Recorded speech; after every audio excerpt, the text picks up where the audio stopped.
Chapter 670. Wu-Ming chose the direction of the east, and he decided to go directly to the Lion King. The biggest reason why he didn't go to the desert in the west was still unknown. Through the information provided by the refugees, Wu-Ming could infer a lot of things. The Holy Grail was held by the Crusaders at the beginning, which was consistent with, they suddenly gained great power. Because they were not satisfied with their current power, the Crusaders made a gamble. They summoned a powerful servant. In the end, they lost the bet and lost everything. The servant betrayed them, and after snatching the Holy Grail, he summoned the entire desert here. After that, as the refugees said before, the Crusaders suddenly became weak, and then they were chased by the people of the Holy Land. Without the power of the Holy Grail, the Crusaders who couldn't beat Jerusalem became a paper tiger. After that, because the Holy Grail was in this era, some servants were summoned one after another. The Lionheart King Charlie was likely to be one of the servants summoned by nature. Due to an unknown secret, the Lionheart King did not become a brutal demon dweller like what was recorded in the history book. He annexed the Crusaders and the Holy Land, and fought against the servant in the desert. However, at this time, the Holy Grail summoned a new servant, the Lion King. The Lion King led the Knights of the Round Table to defeat the Lionheart King Charlie. The Lion King built a new holy city, Camelot, on the holy city of Jerusalem, which was affected by the attack on the Lionheart King and turned into ruins. The situation became like this now. The Lion King and the desert powerhouse were at the bottom of the pit. In Wu-Ming's view, the servant summoned by the Crusaders was a pharaoh.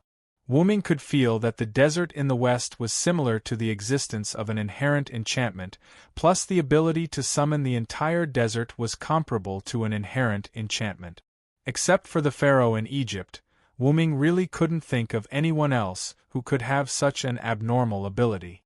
After all, the pharaoh in Egypt was said to be a god. As a servant, the pharaoh was likely to be deified by this legend and have great power.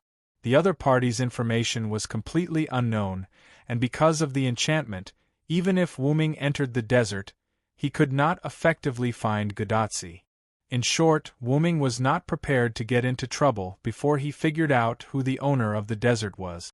Therefore, Wu-Ming only had one choice left, and that was to go to the Lion King's side. Through Wu-Ming's authority in the route, he knew that the singularity was on the verge of collapsing.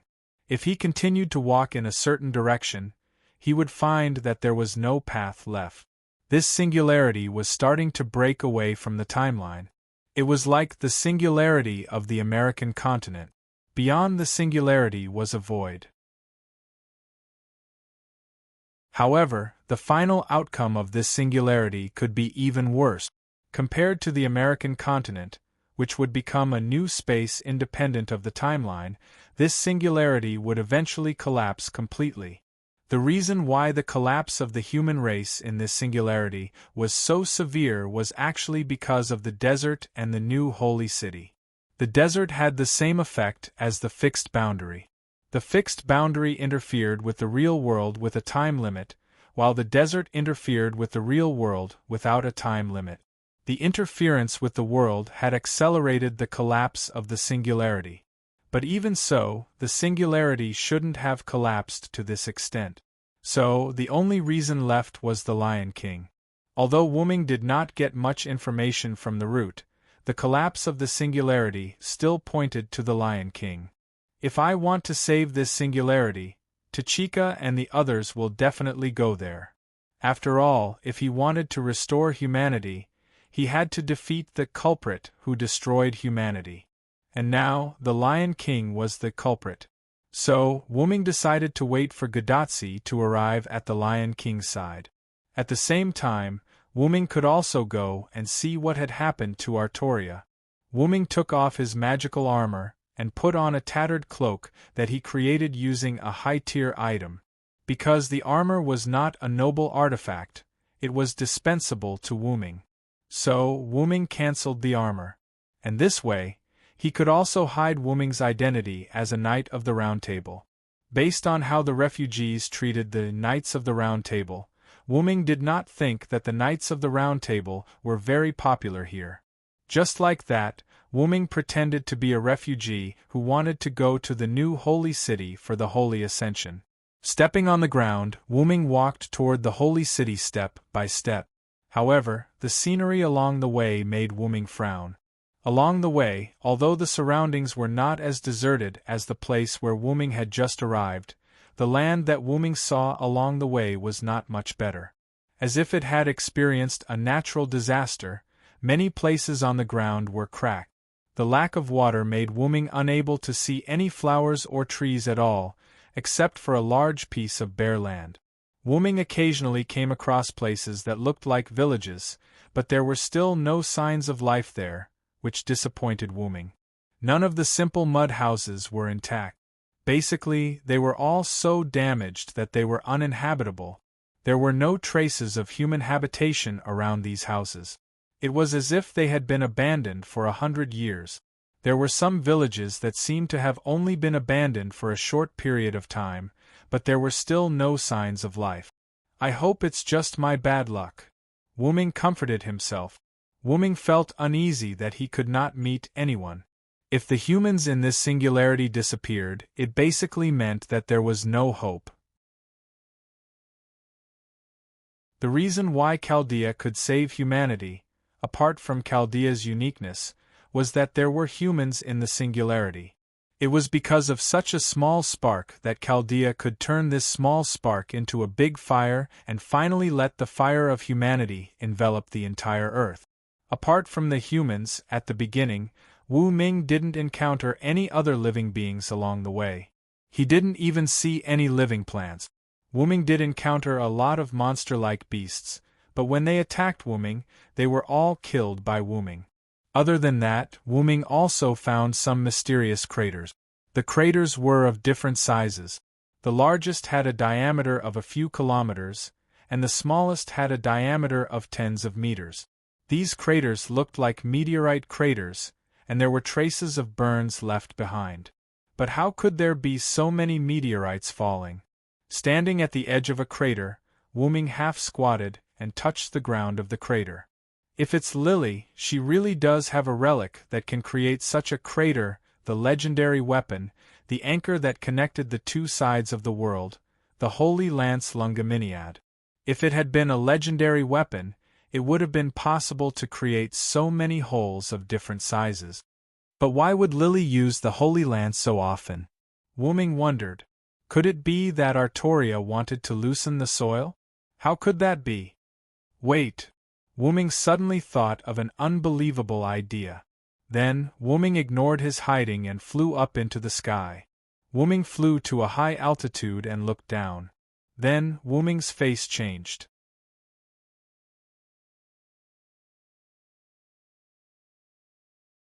Chapter 671. Wu-ming landed from the sky with a gloomy face. His guess was right again. The giant pits of a few kilometers in size were distributed irregularly. In Wu-ming's view, it was likely that Artoria used the Holy Lance on Lionheart's troops. This was not a big problem, but the other pits that were not too big were quite big problems. Wu-ming looked down from the sky. The positions of these giant pits were suitable for building villages, and the size was completely suitable. So, the predecessor of these giant pits was a village distributed on this land.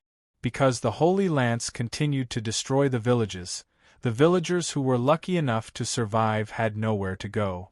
They could only wander around, or go to the new holy city to participate in the holy selection to see if they could enter the holy city to live a good life. What? Why would the villagers go to the forces that destroyed their homes? Wasn't this obvious? Because the villagers who survived did not know the people who destroyed their homes in the new holy city. The light beam that destroyed the villages was probably just regarded as divine punishment. However, Wu-ming also encountered a lot of villages that had just begun to be abandoned. Why would these villagers abandon their villages and leave? Was it because there was no food, or because they were afraid of divine punishment, or because they were forced to leave? I lack information. Wu-ming shook his head. However, the limited information made Wu-ming understand why he could never meet humans. Although Wu-ming had previously guessed that the villagers on this land were eaten by the wild beasts that were quite powerful for ordinary people, this guess was now overturned. Camelot became the holy city, King Arthur became the Lion King. What happened in the end? What changed? Wu-ming looked in the direction of the holy city uneasily. After that, Wu-ming continued to move and set off in the direction of the holy city. Wu-ming found that the closer he got to the holy city, the fewer beasts he encountered before. Wu-ming even encountered a team of patrolling knights. Looking at the equipment of the knights, it was somewhat similar to the Knights of Camelot, but Wu-ming did not think that they were the Knights of Camelot. They were the Knights of the new holy city, Camelot, not the Camelot city of Great Britain Island. However, because Wu-ming hid, he was not discovered by the knights.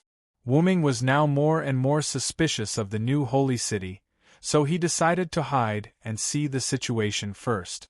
After taking a slightly longer detour, Wu-ming disguised himself as a traveler who had come from a faraway place and was disturbed by the chaos of war. Because of the detour, Wu-ming was lucky to encounter a few humans. Fortunately, those humans also encountered Wu-ming. This was because they had encountered many strange beasts and monsters that Wu-ming had killed before. Wu-ming lent a helping hand and struggled to take care of the beast. In the end, he pretended to be seriously injured. He wanted to see if these humans still had hearts. Once again, it was fortunate that although these humans looked extremely thin and battered, they still retained their hearts. These humans were grateful to Wu-ming. After that, they said that they wanted to go to the holy city. If Wu-ming was willing, they could take care of the injured Wu-ming. Therefore, Wu-ming gladly joined the team. Wu-ming chatted with the leader of these people. The leader was constantly grateful to Wu-ming. After all, if it were not for Wu-ming, they would have been killed by the Soul Eater beast. The Soul Eater beast referred to the monster that Wu-ming killed. Such a monster was said to be the emissary of hell. It would kill humans and eat their souls, so it was called the Soul Eater beast. However, the Soul Eater beast was only a type of creature that was passed down in this area. Such a monster had never appeared before. After the strange creature that Wu-ming killed appeared, it was treated as a Soul Eater beast. However, when Wu-ming said something like, "Aren't you afraid of being eaten?" the humans looked helpless. If it weren't for the fact that we can't survive, who would go to the holy city to participate in the saint selection? Being eaten or starving to death made no difference to them. It seemed that they also knew that those who went to participate in the saint selection did not return. It was precisely because they could not survive that they accepted dying on the way. They only went to the saint selection to try their luck. After all, they would starve to death if they did not gamble. As they gradually approached the holy city, Wu-ming and the others did not encounter any danger. However, Wu-ming obtained some information from the leader of these people. In the mountains of the distant north, the assassin order called the Old Man of the Mountain was still active. Wu-ming, who was familiar with the Holy Grail War, naturally knew of the existence of the Old Man of the Mountain because the assassin of the 7 classes in the Holy Grail War referred to the Old Man of the Mountain, Hassan Sabah. Normally, as long as the assassin class was summoned, the possibility of summoning Hassan was 99%. Because Hassan and the assassin class had a lot to do with each other, the name of this class was equivalent to a holy relic. Therefore, if one wanted to summon an assassin that was not Hassan, one could only use a special holy relic or method to do so. If one were to look at it from a normal perspective, Hassan was actually very strong. As for the organization of the Old Man of the Mountain, their leader of each generation was called Hassan Sabah. The Hassans shaved their faces and wore bone masks to hide their true identities. Each generation of Hassan mastered a skill that others could not imitate or learn. In the eyes of ordinary people, and even magicians, they were extremely dangerous existences. However, the dangerous existences to humans were in an awkward position in the Holy Grail War. Because of their low basic ability value, the Hassans could hardly fight head-on with the other 6 classes. They could only rely on sneak attacks to their masters. Of course, because the Hassans had all kinds of strange noble phantoms, they were not completely defeated. After all, the noble phantoms were miraculous things that could turn the tide of defeat. Just like the assassin class card that Wuming once used, because the assassin class card stored the spiritual base of the 19th generation Hassan, different Hassan abilities would be obtained after using it according to different users. The Hassan that Wuming used was the 19th generation cursed wrist Hassan. One of his arms was the arm of the demon god, which was the arm of the curse that could crush people's hearts. Even if it was a servant, if they were accidentally hit by this attack, they would have to leave the stage. Anyway, all in all, Wuming obtained a piece of information. There was a suspected assassin order in the northern mountains, which was the old man of the mountain Hassan Sabah. In this way, it could be regarded as a tripartite balance of forces. While thinking, Wuming found that they had arrived at their scheduled destination, the new holy city of Camelot.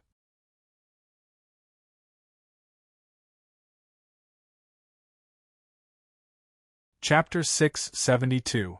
A small number of refugees gathered in the open space in front of the holy city gate.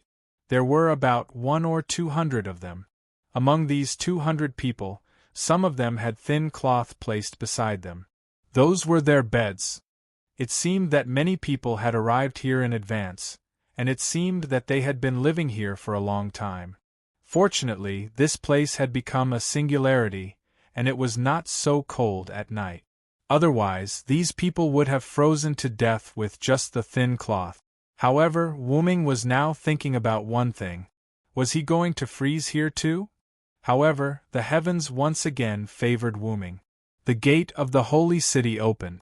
It seemed that Wuming had just arrived at the beginning of the holy ascension. The ability to double his luck in an instant was not for show. Seeing the gate of the holy city open, the refugees who had been waiting for a long time gathered together. Even the refugees who came with Wuming could not suppress the excitement in their hearts at this moment. They staggered into the crowd. Wuming naturally had to act more realistic, so he quickly walked toward the refugees. Immediately afterward, Wuming looked at the open gate of the holy city. A golden-haired man wearing pure white armor with a sword hanging from his waist walked out with a team of fully armed knights. The sword on the man's waist gave people the feeling of facing the sun. However, this comparison was correct because the sacred sword was the sister sword of King Arthur's sacred sword, Excalibur. It was called the Excalibur Victory Sword. The golden-haired man was none other than Gawain, the man who held the sword and was known as the Sun Knight. Wuming sighed. He had to admit that he could not greet an old friend he had not seen for a long time, and they might even become enemies in the future. Wuming once again felt helpless. Although becoming a servant gave heroes a chance to make up for their regrets, it was more of a helplessness brought about by the encounter across the timeline. Gawain, who had become a Lion King Knight, was no longer the noble Sun Knight. Wuming guessed that the disappearance of the refugees who came to the holy city for the holy ascension was related to Gawain. However, Gawain's next words confirmed Wuming's suspicions. Everyone, I, Gawain, will still be conducting the saint uplifting ceremony this time. Everyone, please settle down. Next, I will explain the things you need to take note of during the saint uplifting ceremony. Gawain waved his hand, and the knights standing behind Gawain began to move. In just a few seconds, the knights had surrounded Wuming's group of refugees. It looked like they were about to perform an important ceremony. However, this scene made Wuming frown involuntarily. In this way, if these knights wanted to do anything to these refugees, these unarmed refugees who were in a sorry state due to their haste to travel would become fish on the chopping board, waiting to be slaughtered. When the saint uplifting ceremony begins, the tallest tower in the holy city will emit holy light. At that time, the bodies of the selected people will glow. These selected people have the purest hearts. Next, they will have the right to enter the holy city and live a carefree life. As for those who are not selected, their impure hearts will make them lose the right to enter the holy city. That's the rule. Do you all understand? Although Gawain's last sentence was a question, the refugees did not make a sound, or rather, they did not dare to make a sound. And Gawain seemed to be familiar with the refugees' behavior of not daring to speak, so the question he asked just now was just a routine. Next, it was time for the saint uplifting ceremony. The saint uplifting ceremony begins. At Gawain's command, the tower in the center of the holy city of Camello emitted a light. This light made him look like a laser. He instantly arrived at the entrance of the holy city and shone on the refugees. The sudden change caused a commotion among the refugees. They began to check in a panic to see if their bodies were glowing, to see if they had obtained the right to enter the holy city and start a new life. However, most people's bodies were not glowing. There was not even the slightest change. However, most people discovered that there were only 3 or 4 people whose bodies were glowing. This frightened the refugees. There were so many of them, but only 3 or 4 of them were qualified to enter the holy city. Wasn't this saying that they were all dirty people on the inside? Those who had done many bad things frowned in dissatisfaction. When they heard that only those with pure hearts were qualified to enter the holy city, they no longer held any hope. They just wanted to try their luck. As for those who had not done any bad things and thought that they were pure but were not selected, they were devastated. This was the same as saying you think you're a god, but in fact, you're not even a fart. It made people feel helpless, sad. However, Gawain did not show any surprise when he saw that there were only 3 or 4 people whose bodies were glowing. It was as if this was the number of people selected in each saint uplifting ceremony. Next, those who were not selected would be left to them to deal with. On Wuming's side, he was wearing a shabby cloak. His whole body was glowing, and he kept a distance from the people around him. However, Wuming was clearly not a human. He was clearly a ghost-like follower. How could he be selected? The mandatory condition to be selected by the light was that he was a human. In fact, when he saw the light emitted from the top of the tower, Wuming secretly used some means and tricks to capture part of the light. As Wuming expected, the light was emitted by the holy spear. Wuming's current spiritual base was indeed unable to face the holy spear head-on. However, Wuming still had a way to steal the light from those with pure hearts. It was because of this that Wuming's ghost was qualified to enter the holy city. The people around Wuming isolated Wuming. That was not Wuming's doing. After all, Wuming had to enter the holy city. It would be great if he could enter without causing a commotion. Therefore, Wuming did not need to make himself so conspicuous. The people around him only subconsciously distanced themselves from Wuming when they saw Wuming's body glowing. The selected Wuming was no longer like them. He was no longer a human like them. He was a real human. Therefore, the people around him subconsciously distanced themselves from the alien. The other selected people whose bodies began to glow were the same. The people around them subconsciously distanced themselves from them. It was also because the other selected people had the same experience as Wuming that Wuming did not do anything out of line. Unlike Wuming, who was unusually calm, the people who were alienated all looked uneasy and nervous. At this moment Gawain spoke. "Congratulations, you've been selected. You have the right to enter the holy city and start a new life." Then, Gawain opened up a path and pointed at the door behind him. "Now you may enter." However, the selected people, including Wuming, did not move. Or rather, other than Wuming, they did not know what to do. Gawain did not mind and waited quietly. Then, one of the selected people spoke. Can't I enter with my family?" However, Gawain's reply was a cruel Gawain. "Unfortunately, you can't.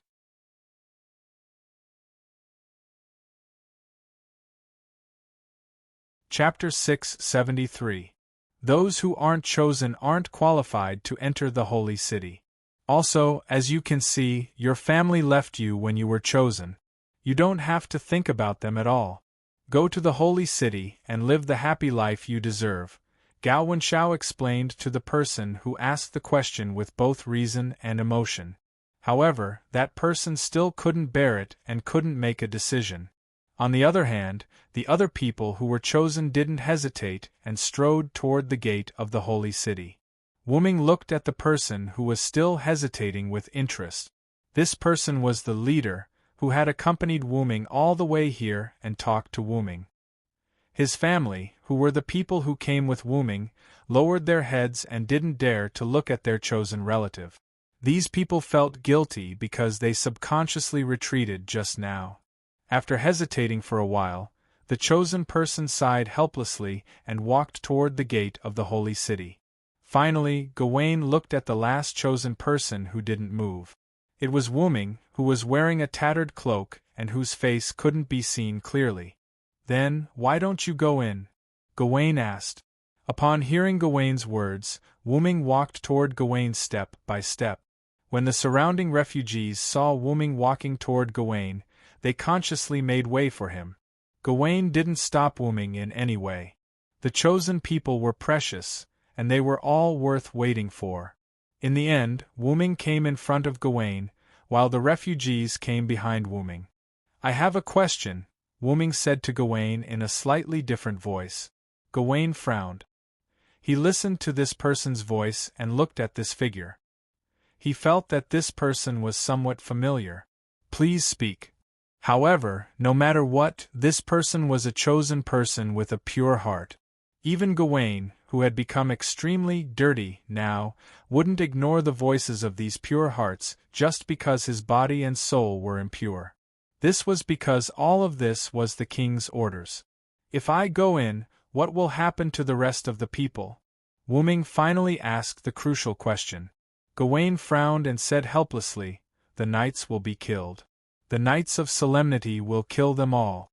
The Knights of Solemnity were referring to the fully armed knights who had surrounded the refugees. Even the filthy Gawain was still an upright knight. He would never lie. However, Gawain's words caused a huge uproar among the refugees. However, Gawain worried that his honesty would change the fate of the refugees because these sinners would never leave this place alive.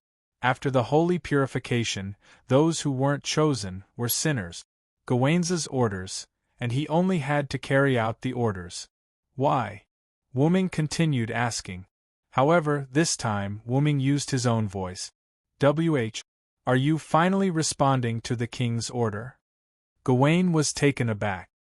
He hurriedly performed a knight's salute to Wu Ming.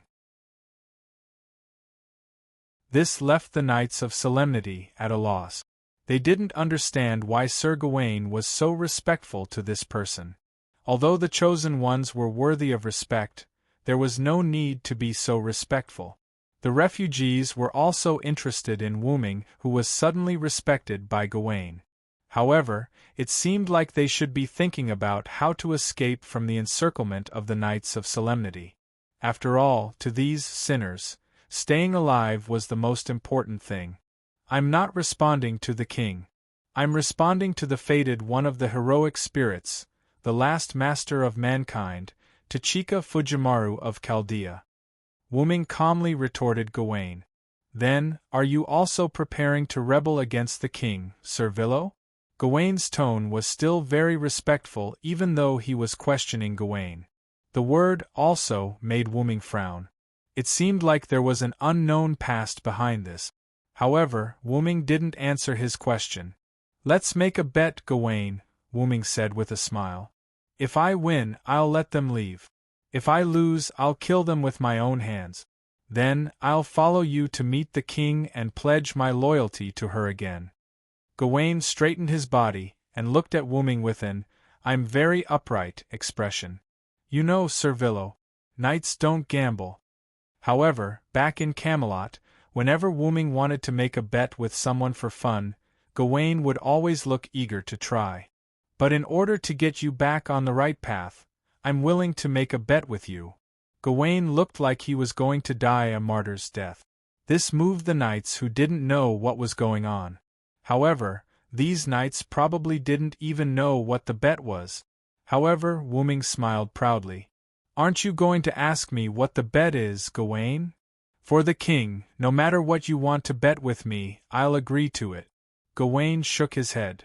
"Good," Wuming yelled. Then, he grabbed the corner of his cloak and pulled. Apart from the helmet, a fully armed silver dragon knight with a red cloak appeared in front of Gawain. "It's great to see you again, Sir Villo." Seeing Wuming's familiar face, Gawain gave him a heartfelt blessing. However, Wuming ignored Gawain's greeting. Instead, he pointed at the refugees behind him. "In that case, let them go." Wuming's words confused Gawain. Didn't he say that he would only let them go if he lost the bet? Why did he suddenly ask him to let them go? "I bet on whether you would agree to the bet, and I won," Wuming said shamelessly to Gawain. Gawain was speechless for a moment.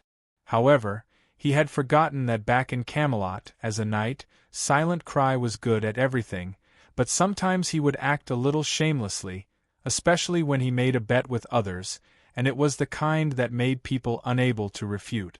Gawain indeed didn't ask what the bet was, and he even said that as long as Wuming proposed it, he would agree to the bet. In the end, who would have thought that Wuming and Gawain would bet on whether Gawain would accept Wuming's bet? "As expected of you, Sir Villo. You did win, but, however, before Gawain could finish, Wuming interrupted him. "This is a bet with my king. Don't tell me you want to go back on your word, Gawain." "You're right. Let them go." Gawain smiled helplessly, then gave the order to the Knights of Solemnity. Although the Knights of Solemnity were a little confused, they were very obedient as they strictly adhered to the Knights' principles. Therefore, the Knights opened up a gap for the refugees to leave. When the refugees saw the hope of survival, how could they care about anything else? They scrambled and crawled away through the gap. "Did you see that, Sir Villo? They didn't even say a word of thanks to you. Are these sinners worth saving?" However, Wuming nodded. "Yes."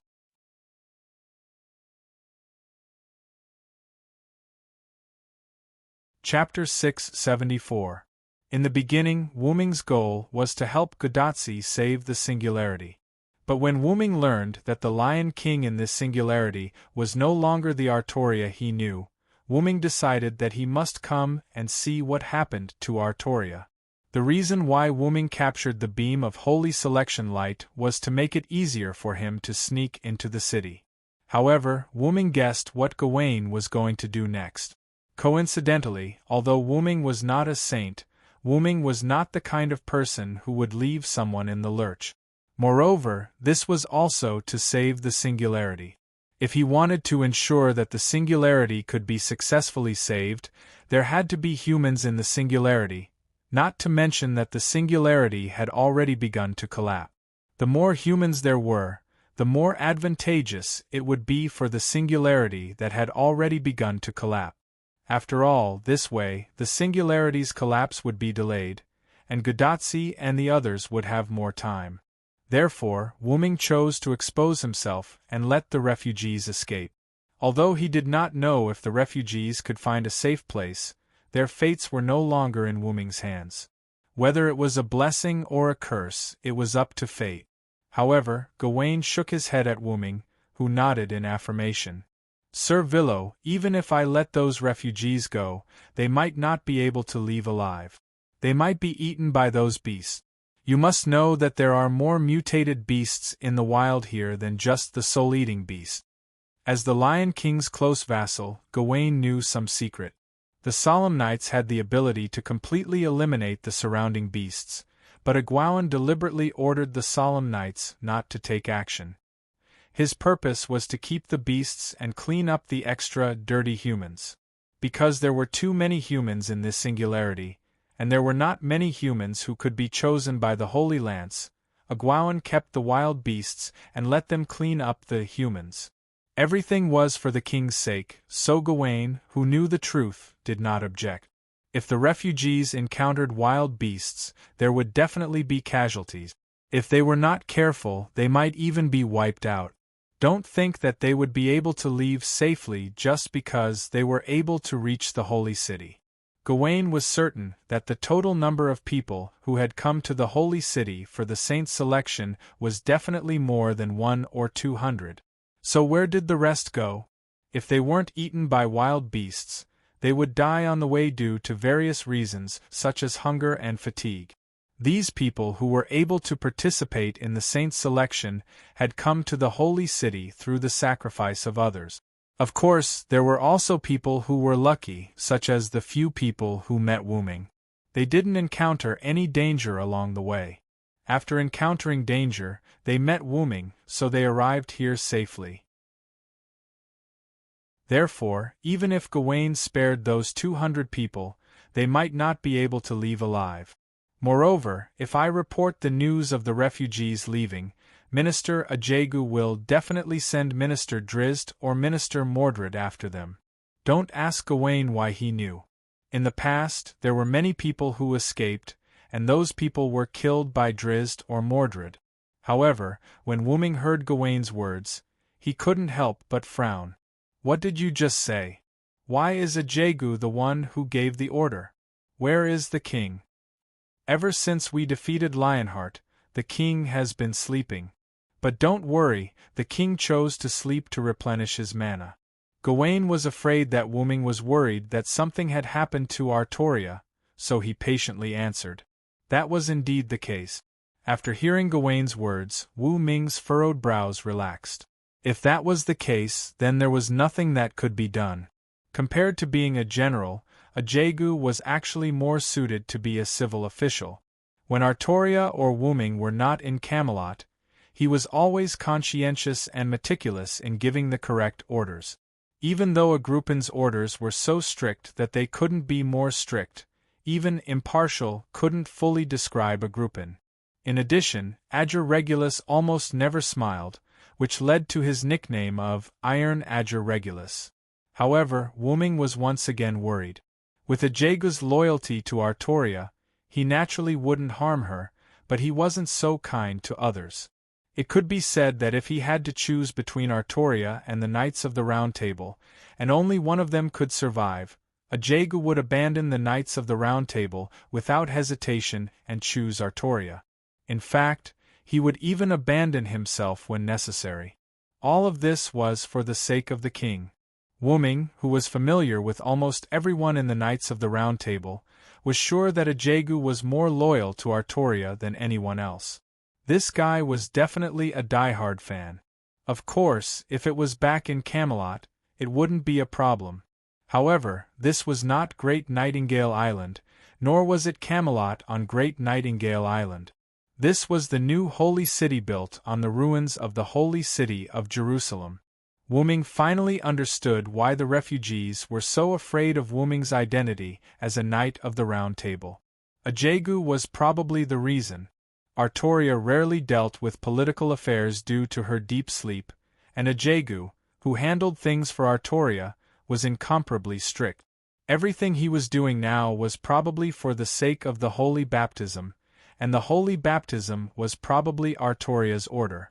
In addition to Gawain's personality, Wu Ming felt that the current Knights of the Round Table might no longer be King Arthur's Knights of the Round Table, but the Lion King's Knights of the Round Table. Shaking his head, Wu Ming looked at Gawain. Gawain, let's make a deal. After hearing that Wu Ming wasn't proposing another bet, Gawain didn't immediately agree. Instead, he shook his head. This time, I want to hear the contents of the deal first, Lord Villo. I'll go with you to see my king. Tell me what happened between my king and the Knights of the Round Table in this singularity. After thinking about Wu Ming's words, Gawain nodded and agreed. However, Wu Ming directly revealed his identity to persuade Artoria. It could be said that Gawain was once again tricked by Wu Ming, and he even gave away information. The gate of the holy city closed, and the Knights of Solemnity returned to the holy city. Gawain explained to Wu Ming what happened after he came to this singularity, while leading Wooming to the tallest tower in the center of the new holy city of Camelot. Listening to Gawain's explanation, Wooming raised his head and looked at the tower. Artoria was inside. Chapter 675. Even if they were just ordinary friends, after not seeing each other for a long time, they would still feel a lot of emotions when they were about to meet again. Moreover, Artoria was Wooming's first love. After being apart for so many years, Wooming was a little excited when he was about to meet Artoria again. "Sir Villo? Sir Villo, are you listening?" Gawain shouted a few times, calling back Wooming, who was distracted. "Sorry, Gawain. I miss the days when I was with my king," Wooming said apologetically. "It's all right, Sir Villo. When we see our king again, we're also very excited," Gawain replied with a smile. He didn't think it was wrong to be distracted because of his king. In fact, those who couldn't be distracted because of his king didn't deserve to be called Knights of the Round Table. In fact, Gawain was also a die-hard fan, but not as serious as Agrawain. Where were you just now?" Wooming nodded and motioned for Gawain to continue. "I was just talking about our final crusade against the demons." At this point, Gawain's eyes dimmed a little, but they recovered in an instant. The observant Wooming naturally caught the moment when Gawain's eyes dimmed, and Wooming read the sadness in Gawain's eyes.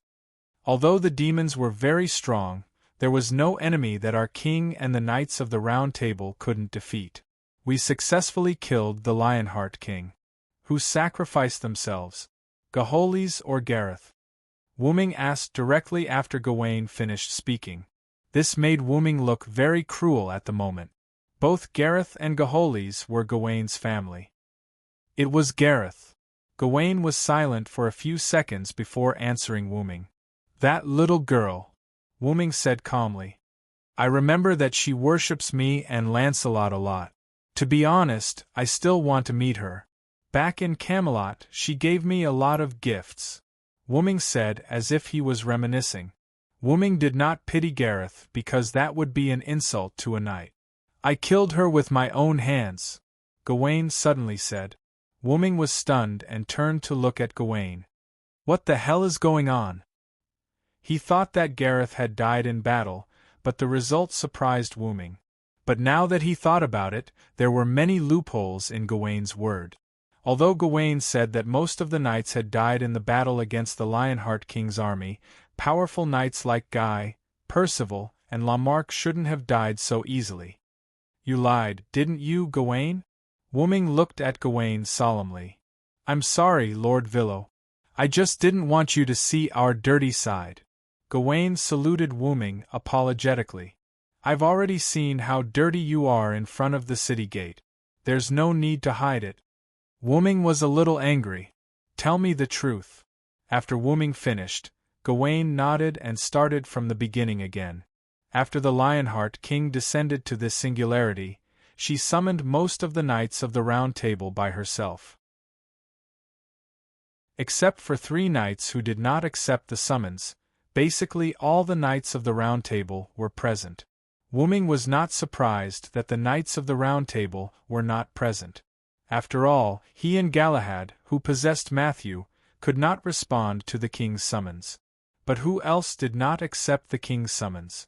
Without waiting for Wooming to think, Gawain continued. "The king told us that because the master of Chaldea has not arrived, this singularity is about to collapse. Therefore, the king has decided to use the Holy Lance for redemption. She would store the pure-hearted people as specimens into the Holy Lance. This way, even if this singularity was destroyed and the entire human race was burned to ashes, humanity would not be destroyed, because she used the Holy Lance to preserve the human race." After that, the Lionheart King did not use the form of an order, but told the knights something in the form of an equal conversation. She said this: "I've gathered all of you because this plan requires your strength. Although I can annihilate the enemy alone, I can't carry out the consecration. I need the knights as my brothers. But you have to know that this will not be compatible with the creed of all of you. Either obey me, leave me, or gather the power of all of you to defeat me. Give me your answer at sunset. I'll wait until then. Kaiching instantly stood on the opposite side of the king, and Gahoris also did not hesitate to stand in the camp against the king. Gawain said. His eyes were a little dim, but he recovered in an instant. Because of me and Lancelot, Gareth stood on our side. In other words, before the Knights of the Round Table dealt with the Lionheart King, they first killed each other. Wuming closed his eyes, feeling a little uncomfortable. Humans were not plants and could not be emotionless. Wuming had lived with the Knights of the Round Table for more than 10 years, and if he had to say, the Knights of the Round Table came to the king's side one by one under Wuming's watch. Wuming could say that he knew them like the back of his hand. When they killed each other, their hearts must have been more uncomfortable than Wuming now. Then, as if to prove his inner determination, Gawain looked at Wuming without the slightest hint of avoidance. We killed our compatriots who wanted to stop the king and were stained with the blood of our compatriot. We who have decided to enter hell can bear it, but Gareth is not like us. Gawain shook his head. Her pure heart could not bear such pain. In the end, Gareth used his battered body and hands that were no longer pure white to break down and shed tears. He sacrificed himself to control the Lionheart King. In the end, I killed Gareth and the demon with my sword. Gawain finished speaking, but Wuming could understand that the actual situation was definitely not as simple as Gawain said. Wuming could almost see the scene of the pure and kind little girl crying and begging others to kill her. Wuming could even imagine what the others were like at that time. Lancelot must have been hesitant. He could not accept killing Gareth again. Drizzt would probably just be sad, and Mordred would probably be irritable. Although Mordred was a rebellious knight, she still cared about the Knights of the Round Table. Mordred would probably shout something like, "We can kill this bastard without such a sacrifice." Agrawayne would probably draw his sword and prepare to stab the enemy and his compatriots together. After all, he himself knew that he was suitable to play the role of an evil person. However, Gawain took the initiative to attack first. Wuming did not know how Gawain felt when he swung his sword. Perhaps that swing of the sword also cut off Gawain's human emotions. In this way, Gawain was absolutely loyal to the Lion King. In this way, the Lion King's Sun Knight was perfectly born. Just like the bet that Wuming proposed with Artoria, Gawain had no choice but to abide by it. Otherwise, it would be an insult to the king. Is everything for the king, Gawain? Yes. You don't regret it? Yes. Then let's go. Take me to see the king, the one who is no longer a human.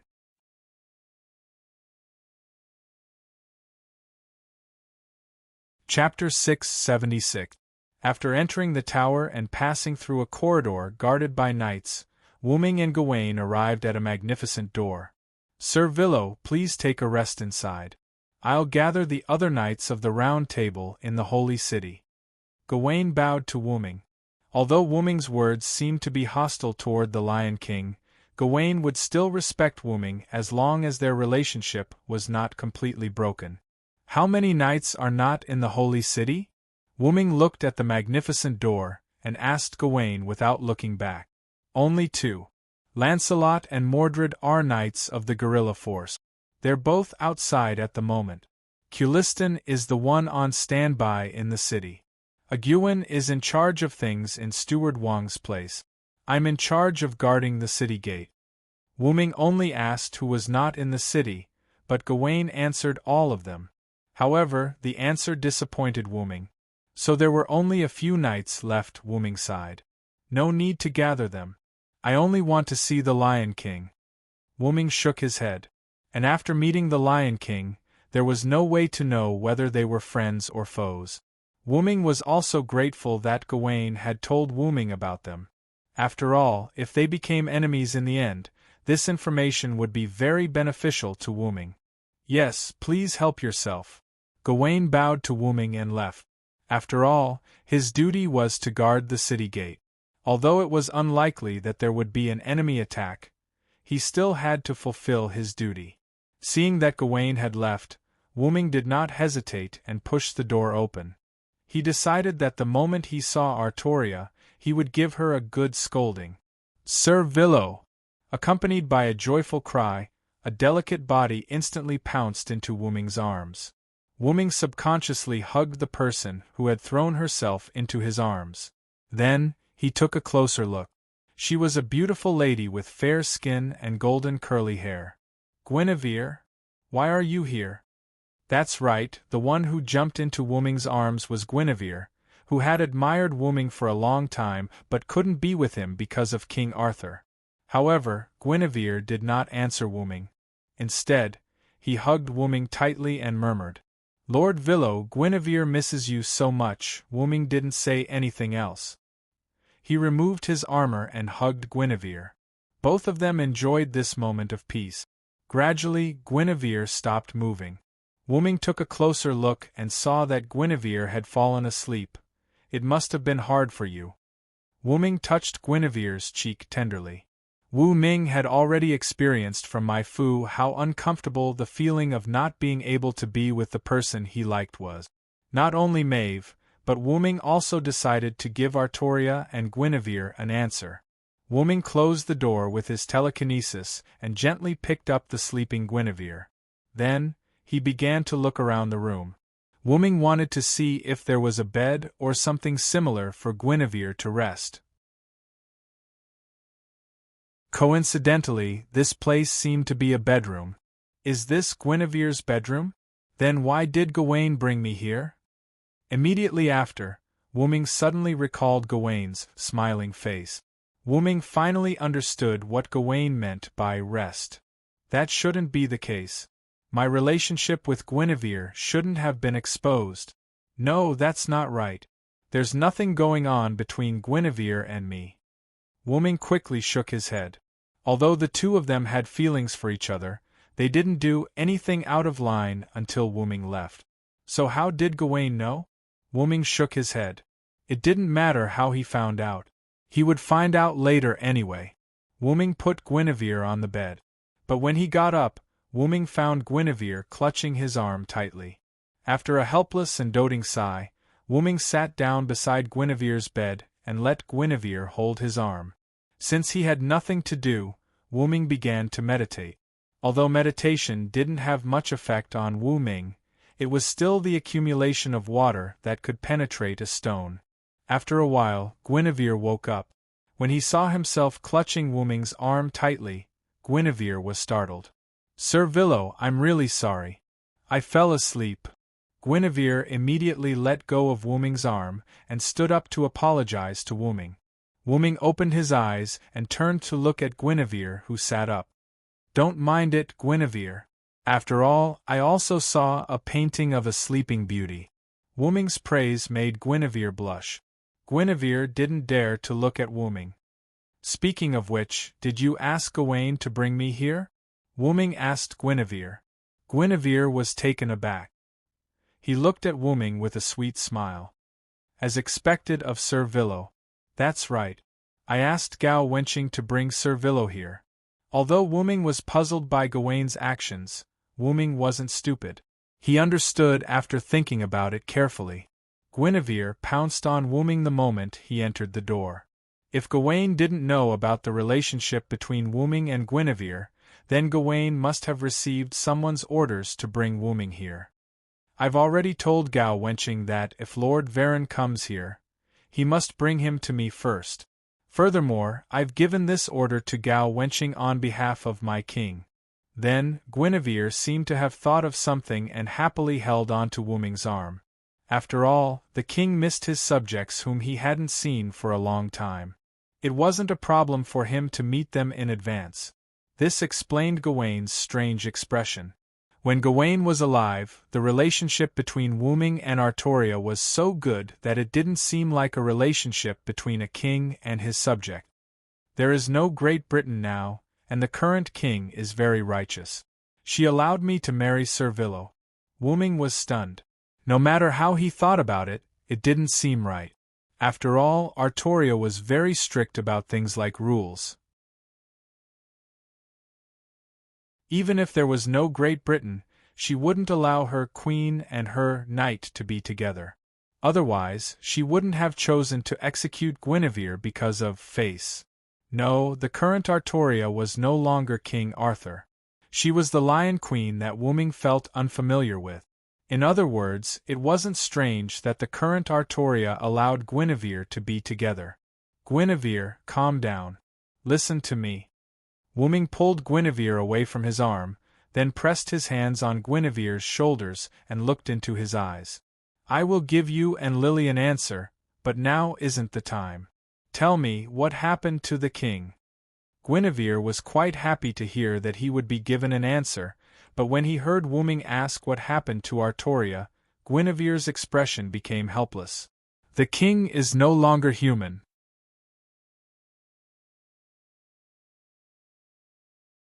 Chapter 677. I don't know the details. I only know that for some unknown reason, my king didn't die. Instead, he became the king of the undead who walked the earth and couldn't die.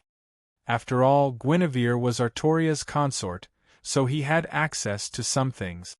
Wooming had some guesses about the unknown reason that Guinevere mentioned. But the strange thing is that my king's body is different from before. If I have to say, my king has grown up. Guinevere pursed his lips in jealousy as he recalled the Lion King, who was even more feminine than himself. Wooming naturally saw that Guinevere was jealous, so he immediately reached out and stroked Guinevere's little head. Guinevere was like a kitten, enjoying the touch of its master. Ah! By the way, my king no longer uses the holy sword, but the holy spear, Guinevere suddenly added. In Guinevere's opinion, the reason why she didn't use the holy sword was likely that it had been returned to the lake sprite. Lily's body will inevitably grow because neither the scabbard nor the holy sword will bless her anymore, Wooming explained to Guinevere as he put down his hand from Guinevere's head. Not only did the sword in the stone have a curse blessing on Artoria, but the scabbard, Avalon, and the holy sword, Excalibur, also had a curse blessing on Artoria. Her body couldn't grow because of the curse blessing brought by the sword in the stone. Although Artoria lost the sword in the stone, her body didn't start to grow because of the new holy sword and scabbard. On the other hand, the scabbard gave Artoria the blessing that she would never get hurt or grow old. Although the holy sword did not explicitly state it, in King Arthur's final story, King Arthur's broken body died after Bedivere completely returned the holy sword to him. Therefore, the holy sword also had a hidden blessing for Artoria. However, Wooming was puzzled that Artoria didn't die after the sword in the lake was returned. Logically speaking, after the sword in the lake was returned to the lake sprite, King Arthur should have fallen into a deep sleep. However, Artoria became the king of the undead who couldn't die. However, there was another possibility. If the holy sword wasn't returned to the lake sprite, then Artoria probably couldn't die. The story of Bedivere returning the holy sword 3 times was the best explanation. Artoria was seriously injured.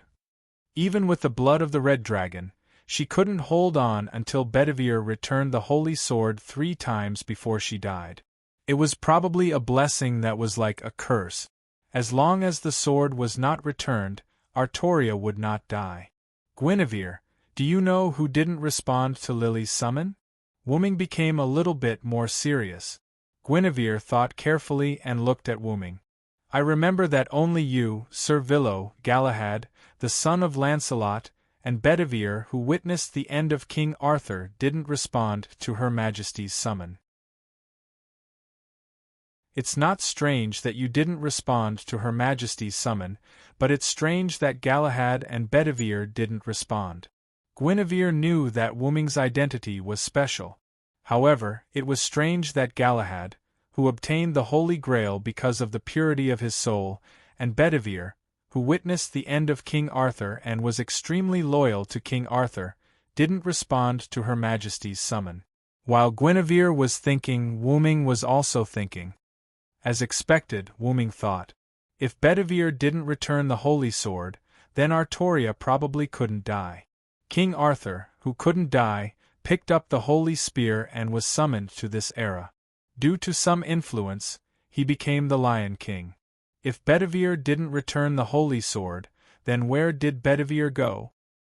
His loyalty to Artoria was no less than anyone else's, and his soul was no less than Galahad, who obtained the Holy Grail. However, Bedivere didn't respond to Her Majesty's summon. What the hell is going on? Wuming couldn't help but frown. Guinevere came back to his senses and saw Wuming frowning. He couldn't help but panic. Guinevere thought that Wuming was unhappy because he mentioned Lancelot, so Guinevere hurriedly explained to Wuming that the legends about me and Lancelot in the future are not true. Nothing happened between me and Lancelot, however. A finger was placed on Guinevere's lips, stopping him from continuing. I'm not frowning because of Lancelot. I'm thinking of something else. Guinevere, you don't have to explain. No matter what, I believe you, Wuming said as he put his finger down. Wuming looked at Guinevere with firm eyes full of trust, which made Guinevere feel very touched. Master Villo. Guinevere covered his mouth with his hands. There were tears in his eyes, and he looked very touched. Good boy, don't cry. As if coaxing his girlfriend, Wuming gently stroked Guinevere's little head, and Guinevere rubbed his head. After that, Wuming and Guinevere chatted. By the way, how did you know it was me who came in? Wuming asked. After all, when Wuming opened the door, Guinevere immediately rushed over. That's because I have a telepathic connection with Master Villo, Guinevere replied playfully. Then, Guinevere was hit by Wuming. Actually, I used magic to find out.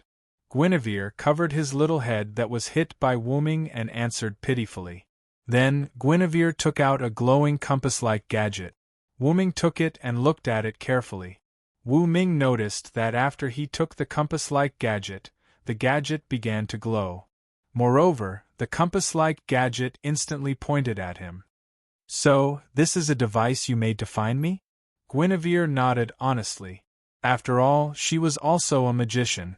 If there was a person's hair or something like that, Guinevere could still perform a magic trick to find that person. And Wuming was Guinevere's knight, so it was easy for Guinevere to get Wuming's hair. Wuming didn't know whether to laugh or cry. Then, Wuming returned the gadget to Guinevere, who put it away like it was a treasure. Then, Guinevere and Wuming chatted. During the conversation, Wuming learned that this was actually Artoria's bedroom. After all, Guinevere gave the order to Gawain using Artoria's identity, so he had to bring it to Artoria's bedroom. However, the reason why Artoria wasn't here was because she happened to wake up today. So, where did Artoria go after waking up? Wuming couldn't help but be curious. At this moment, the door of the room suddenly opened.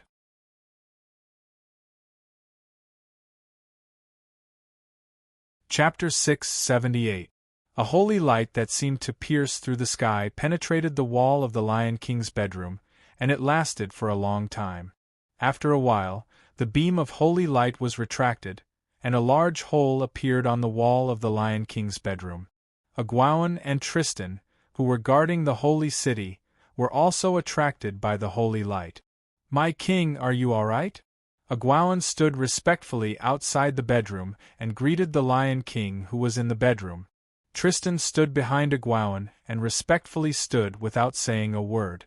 Even though they knew something was wrong in the bedroom, without the Lion King's order, they could not and did not dare to barge in.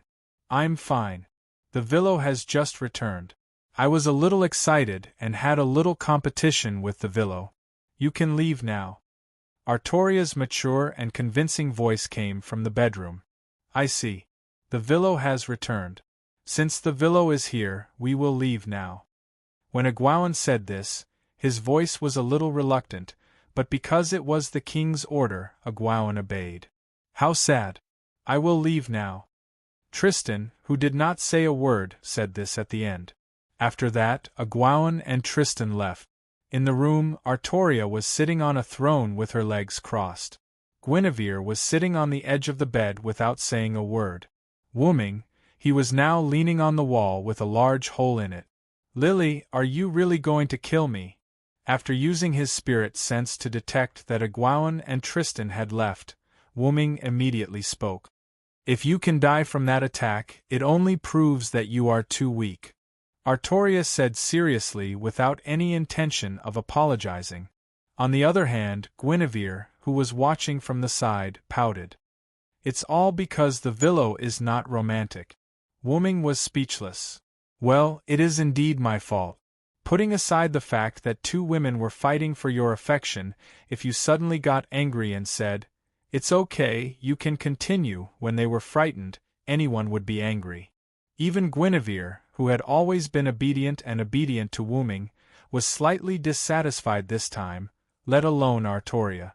Although it seemed that Artoria was going to abandon her worldly values and be with Wuming, she was still the Lion King. She was the one who gave the order to the Knights of the Round Table to kill each other. She was the one who led the knights who had completely turned into the Lion King, defeated the arrogant Lionheart, built the new holy city, and carried out the cruel and inhumane Saint Selection. Thinking of this, Wuming's expression became serious. "I apologize for my rudeness. Now let's get down to business, Lily." After all, Wuming was here to find Artoria. Artoria nodded nonchalantly. Whether it was as her lover or as her subject, Wuming had the right to negotiate with her. However, Guinevere, who heard Wuming's serious tone, panicked a little. Through the conversation with Wuming, she knew that Wuming was not here to join the Lion King. He was here to cause trouble. Whether it was Artoria or Wuming, both of them were extremely important to Guinevere. One was husband and wife on the surface, but in private they were best friends. The other was her knight and her lover, so Guinevere did not want to have a conflict between the two. However, whether it was Artoria, Wuming, or Guinevere, she knew that since things had developed to this point, the two of them could not solve the problem without talking. Do you want me to prepare some refreshments?" Guinevere asked hesitantly. Artoria didn't say anything, nor did she move. Wuming nodded. "Go and remember to prepare more." However, after hearing Wuming's reminder, Guinevere could not help but smile. Why should he prepare more? It was because there was not enough to eat. As for why there was not enough to eat, Guinevere glanced at Artoria, who was unperturbed, and smiled happily. After all, Wuming's words gave Guinevere another meaning, which was that they could not fight. Preparing more refreshments was for them to eat slowly. If they fought, they would not be able to eat any more. Guinevere nodded with a smile, got up gracefully, and left the room. Seeing Guinevere leave in a good mood, Wuming let out a sigh of relief. He purposely gave Guinevere the feeling that they could not fight. After all, this could not only take care of Guinevere's feelings, but also find a reason to make Guinevere leave. After all, Wuming did not have to fight because he did not want to. Wuming took a deep look at Artoria. He looked at her eyes that were glowing for some unknown reason. Although Artoria was still the familiar one, Wuming knew that the Artoria in front of him was a familiar stranger. She was not the familiar King Arthur, but the unfamiliar Lion King. Perhaps in the past, King Arthur would choose to listen to Wuming, but facing this Lion King, Wuming felt that she would not listen to him. "Lily, although you have changed a lot, after what happened just now, I feel that you are still the same Lily." Artoria did not move. Only her glowing eyes flickered. She then looked at Wuming. "You too. Although I don't know how many years you have lived, you have not changed at all. You are still the one who pledged to marry me." However, Artoria's words made Wuming feel a little helpless. "Don't make it sound so ambiguous. Wuming and Artoria just made a promise that one would be the king for life, and the other would be the king's knight for life." Wuming suppressed the ridicule in his heart and pointed out the window. "Then, can you tell me why you want to carry out the holy purification? And what is with those huge craters outside the holy city?" Looking at Wuming's serious face and hearing his questioning tone, Artoria's expression did not change at all. She was still so calm, as if there was no emotion. I think you should have seen that those craters were caused by my holy lance. Because those are the enemies of the holy city, they need to be annihilated. Artoria did not stop and continued. The reason why I carried out the holy purification is because it is the best way to save mankind at the moment.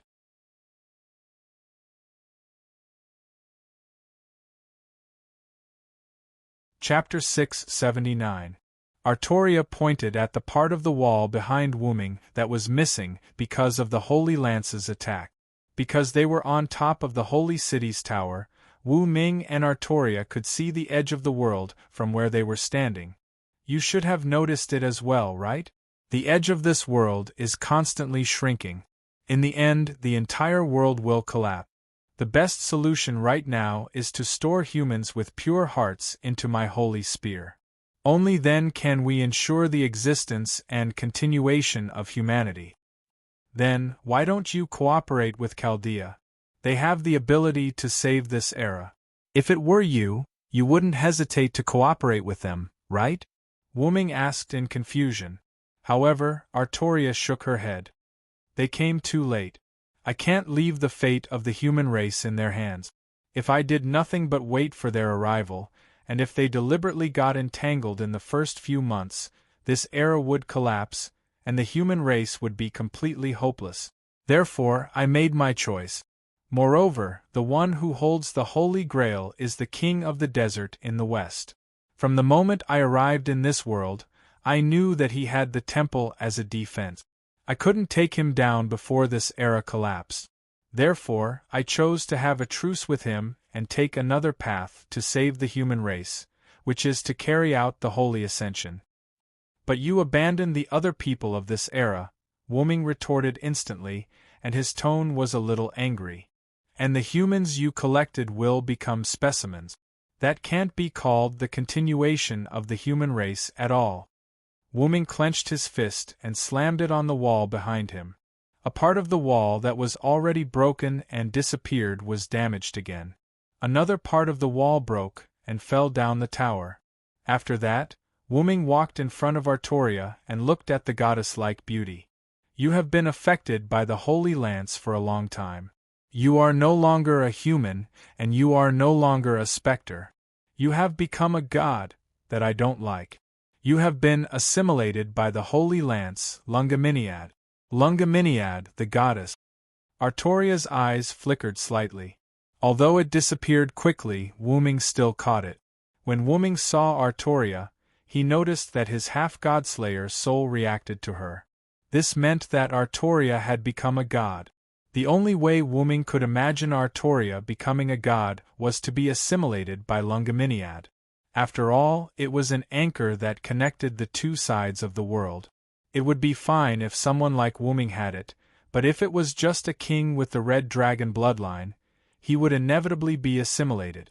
Wu Ming even felt some regret. He regretted that he did not add his blood into Artoria when Merlin, King User, and the others created her. Putting aside the fact that King Arthur had Artoria's bloodline, at the very least, Artoria wouldn't be assimilated by the Holy Spear to such an extent. If it were you in the past, you would have tried to find a way to get the best of both worlds. Although I don't like your personality in the past, I don't like the current you even more. I don't think I've done anything wrong. It's all for the sake of mankind. Artoria looked into Wu Ming's eyes without hesitation. Wu Ming also looked at Artoria's serious eyes. Her eyes were both familiar and strange, and they made him feel sad. Artoria was always considerate of the people. She was born for the sake of the people. She became a king for the sake of the people. She kept fighting and killing for the sake of the people. However, because of her selfless sacrifice, the people and even some of the knights of the Round Table were afraid of her. Although it was Tristan who said that kings do not understand people's hearts, who could guarantee that the people did not have the same thought? Maybe they already had such thoughts in their hearts, but they did not dare to say it out loud. In the end, she was betrayed by the people she protected. Until her death, she still turned into a heroic spirit to protect her people who belonged to the human race. And the Lion King in front of them was one of the many possibilities for Artoria. Because of special reasons, Artoria did not die.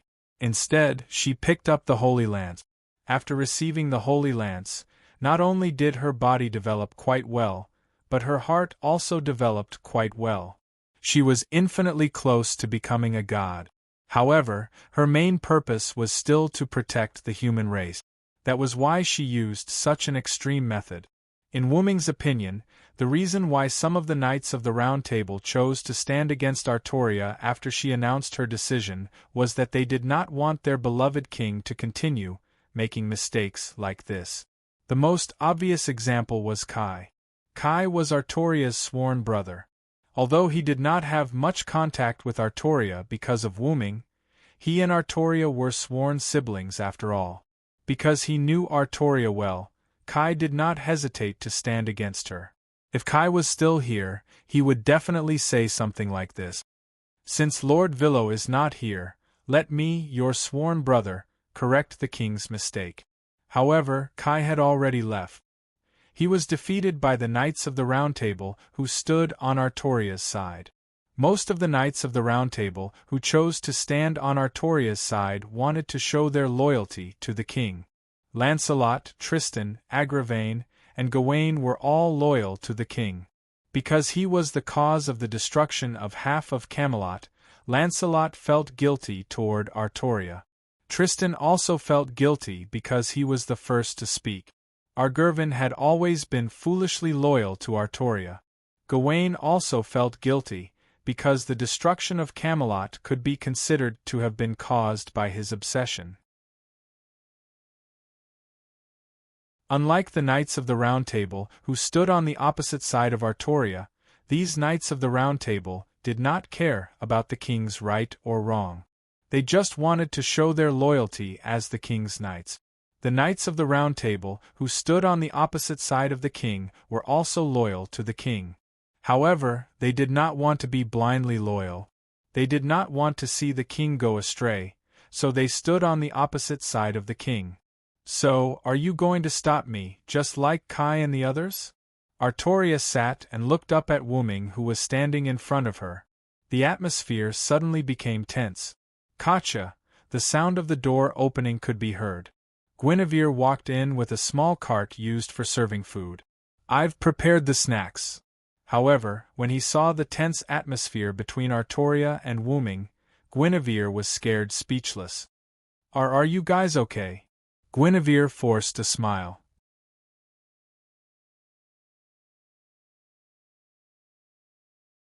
Chapter 680. Don't worry, nothing will happen to me and Lily. Wu Ming smiled at Guinevere with a look that said, nothing will happen to us. Wu Ming walked to Guinevere and took the cart from Guinevere's hand. He then looked at Artoria. Let's have some snacks first. Ever since you became the queen, we barely had time to eat snacks together. Artoria stared at the snacks on the cart and nodded. No matter how things changed, Artoria's attitude towards food would not change. Seeing Artoria like this, Wu Ming couldn't help but feel relieved. Wu Ming pushed the cart over, picked up a snack, and put it in front of Artoria. Artoria paused and then looked at Wu Ming. Take it as an apology for not responding to your call in time, Lily, Wu Ming said with a gentle smile. Artoria didn't say anything, and her expression didn't change. After all, she was the queen. How could she accept food from others? Guinevere thought. But just when Guinevere thought Artoria refused, Artoria opened her mouth and ate the snack that Wu Ming gave her. I miss it, Artoria said softly. Guinevere was jealous. Mr. Villo, I want some too, Guinevere clung to Wu Ming and pouted. Yes, just like that, Wu Ming began the game of snacks, which was actually food. After the snacks were eaten, the negotiation between Wu Ming and Artoria also ended. I won't be your enemy, Lily. After all, Artoria gave the Knights of the Round Table 3 choices. One was to kill her, the second was to join her, and the third was to leave her. I will leave, but I will come back again. After Wu Ming said those words like a villain, he left the holy city without any hesitation. Although she knew that Wu-ming might become her enemy in the future, Artoria didn't stop Wu-ming. Artoria just gave an order to all the knights of the holy city, and then fell asleep again. The British silver dragon Villo, Sarenth Ed, has become a rebel knight. If you meet him in the future, you can fight him. Gawain and Agrawin, who stayed in the holy city, were shocked, but they were completely loyal to Artoria and immediately accepted the order. Guinevere sat by the window, looked at the direction where Wu-ming left, and sighed. Mr. Villo, after he left the holy city, Wu-ming, he had been going west. Wu-ming didn't want to be an enemy of Artoria, but he could be an enemy of the servant in the desert in the west. He could take the Holy Grail from the servant, and then find Gadotsi and the others, and restore the humanity before Artoria's plan could be carried out. After all, if Artoria's plan was successful, then even if the singularity didn't completely collapse, it would collapse because of Artoria's plan. In short, the Holy Lance was the rocket, the pure-hearted people were the transportation materials, and the entire singularity, including other humans, was the fuel to push the rocket. The fuel would be burned out and the rocket would be successfully launched at the cost of the fuel. And even if Wu-ming defeated Artoria, the central control center, if the Holy Grail was not recovered, the singularity's collapse would continue. Therefore, Wu-ming decided to kill the Desert King first, recover the Holy Grail, find Gadotsi, and restore the humanity. Unknowingly, Wu-ming had already walked to the wilderness before. According to Wu-ming's guess, this was probably the battlefield of the war that took place in this singularity. Whether it was the Crusaders and the former holy city of Jerusalem, the Lion King and the Lionheart King, or even the current Lion King and the Desert King, the main battlefield was likely to be here. Therefore, the land here was completely dead, the trees withered and lost their vitality. Gradually, Wu-ming walked to the place where he first appeared. There was a sunken circle on the ground here. This was a small trick Wu-ming used to trap the refugees. After Wu-ming released the refugees, he didn't repair this place. After all, after the singularity was restored, this place would also be restored. Now it seems that this place can be used as a marker. After all, this place was quite obvious, although Wu-ming wouldn't get lost. After briefly reminiscing about this place, Wu-ming left. After all, Wu-ming still didn't know the enemy's information. No, it couldn't be said that he didn't know, it should be said that he didn't know at all. Wu-ming only knew that the other party was a pharaoh, that was all. If I knew earlier, I would have asked Lily and Veer about the Sun King, however, since things had come to this, Wu-ming couldn't go back. After all, I'm not weak. Wu-ming encouraged himself. Magic power condensed in his eyes, Wu-ming looked ahead, and not far away, there was a place where sand was faintly visible. That should be the edge of the desert. Although that was the case, Wu-ming only saw sparse sand in the place, and many places were still lifeless wastelands. Let's prepare a little. The magic power in his eyes dissipated, and Wu-ming said lightly. After the magic power in his eyes dissipated, more magic power emerged from Wu-ming's body. Blue magic power condensed from Wu-ming's body, like a blue flame burning Wu-ming's body. In an instant, the blue flame dissipated, and what was revealed was an armor formed by magic power. Then there was a cracking sound, and some fragments of armor appeared on Wu-ming's back. The fragments surrounded Wu-ming's head and turned into a helmet that looked like a dragon's head. Wu-ming waved his hand and a red cape appeared from his shoulders, fluttering with the wind. Then Wu-ming's body flew up. After all, walking was a bit slow, so Wu-ming chose to use telekinesis to fly. Telekinesis was not magic, it was the evolution of powerful mental power, so it was not limited to factors such as spirit base and magic power. Just like that, Wu-ming began to fly toward the desert in the west. However, it wasn't long before Wu-ming discovered that many figures had appeared below him. Wu-ming took a closer look, and at the end of the black mass of figures, there was a knight in armor. Wuming took a closer look, and it was actually Tristan? Tristan? Why is he here? Wuming was puzzled. But after seeing other things, Wuming was no longer puzzled. He was chasing some refugees, and those refugees were the ones Wuming saved from Gawain at the city gate.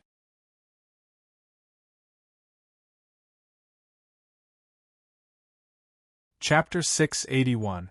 Back then, after Wuming won the bet with Gawain, Gawain let the refugees go. But Gawain also said that if Agawin knew about it, he would definitely send people to hunt them down. And even if Gawain didn't meet Agawin after sending Wuming to Artoria's bedroom, nor did he take the initiative to report to Agawin about Wuming, it was normal for Agawin to know about Wuming's arrival. After all, Agawin and Tristan were attracted by Artoria's holy lance attack, and at that time, Artoria also said that Wuming was back.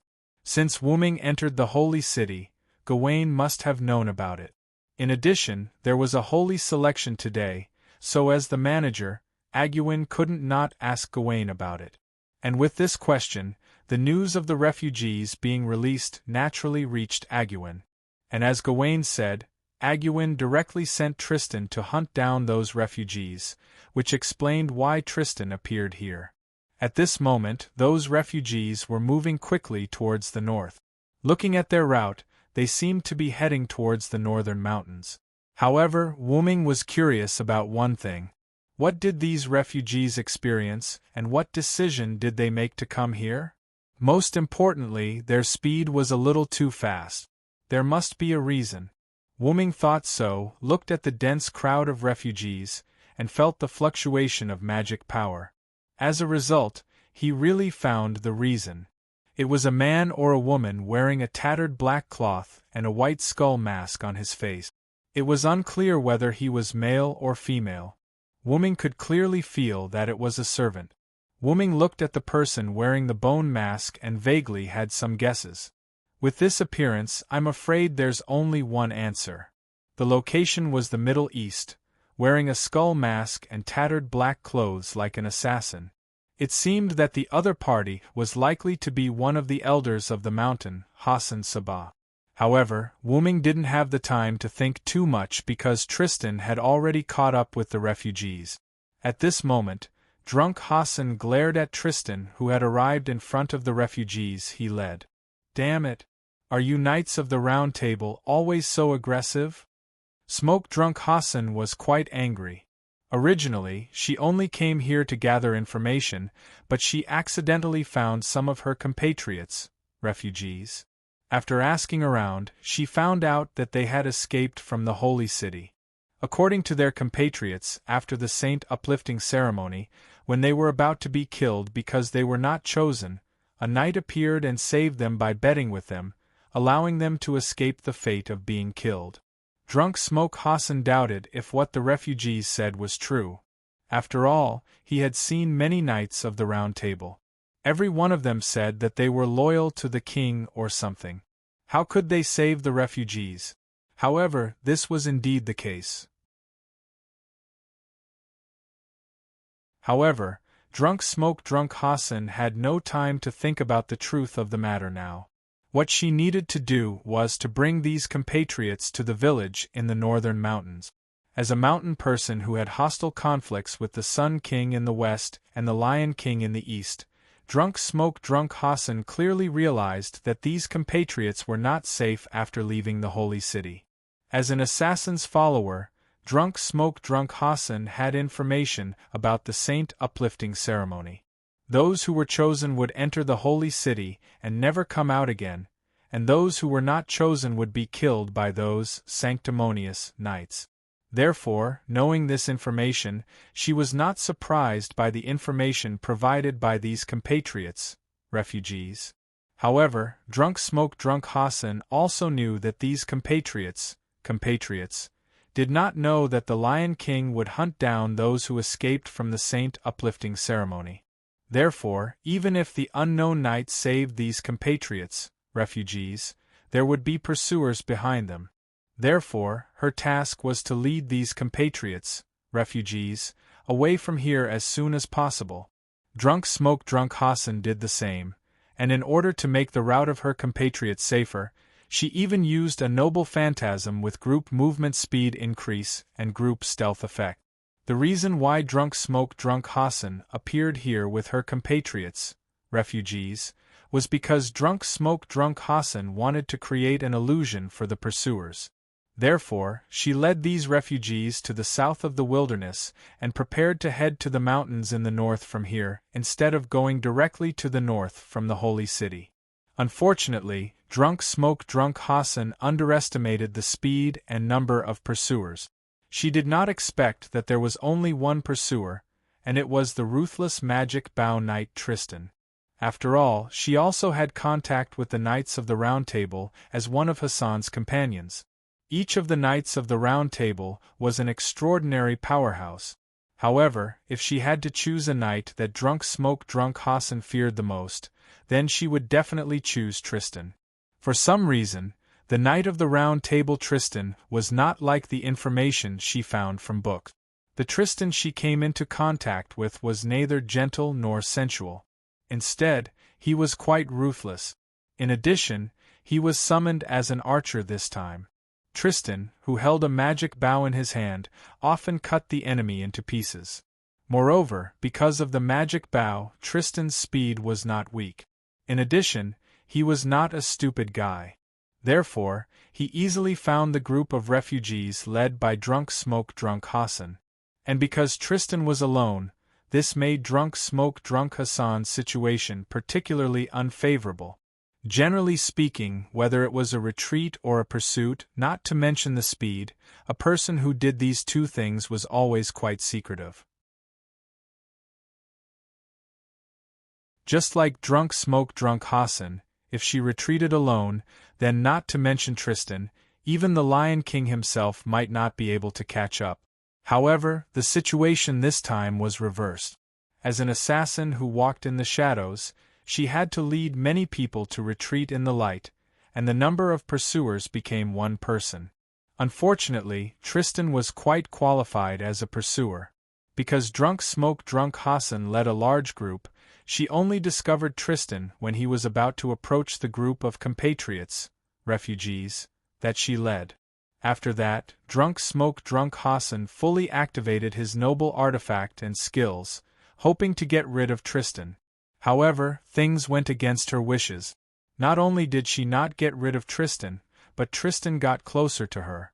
In the end, Tristan caught up with her and her compatriots, refugees. It's really sad. I'm not aggressive. I'm just following the rules.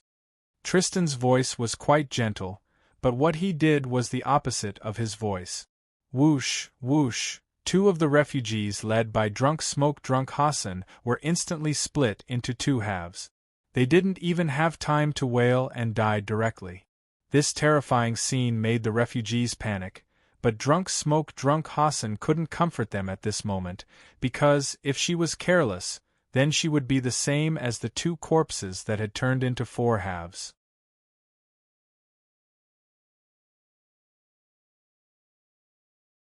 Chapter 682. How sad! Tristan closed his eyes and said this sentence coldly, contrary to his current expression.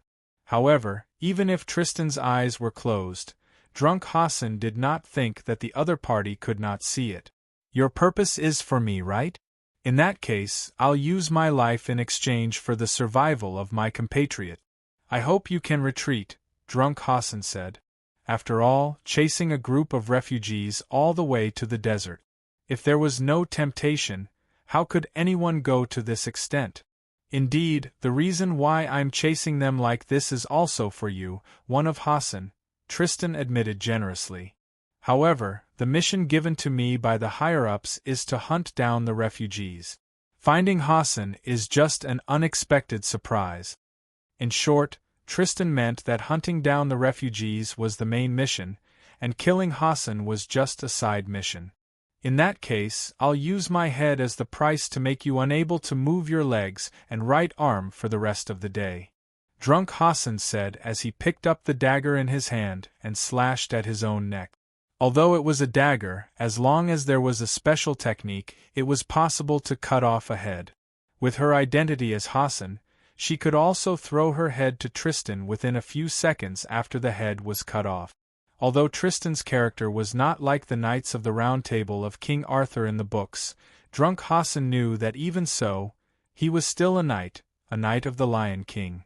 She could definitely make Tristan, as a knight, abide by the agreement she made by using such a semi-coercive method.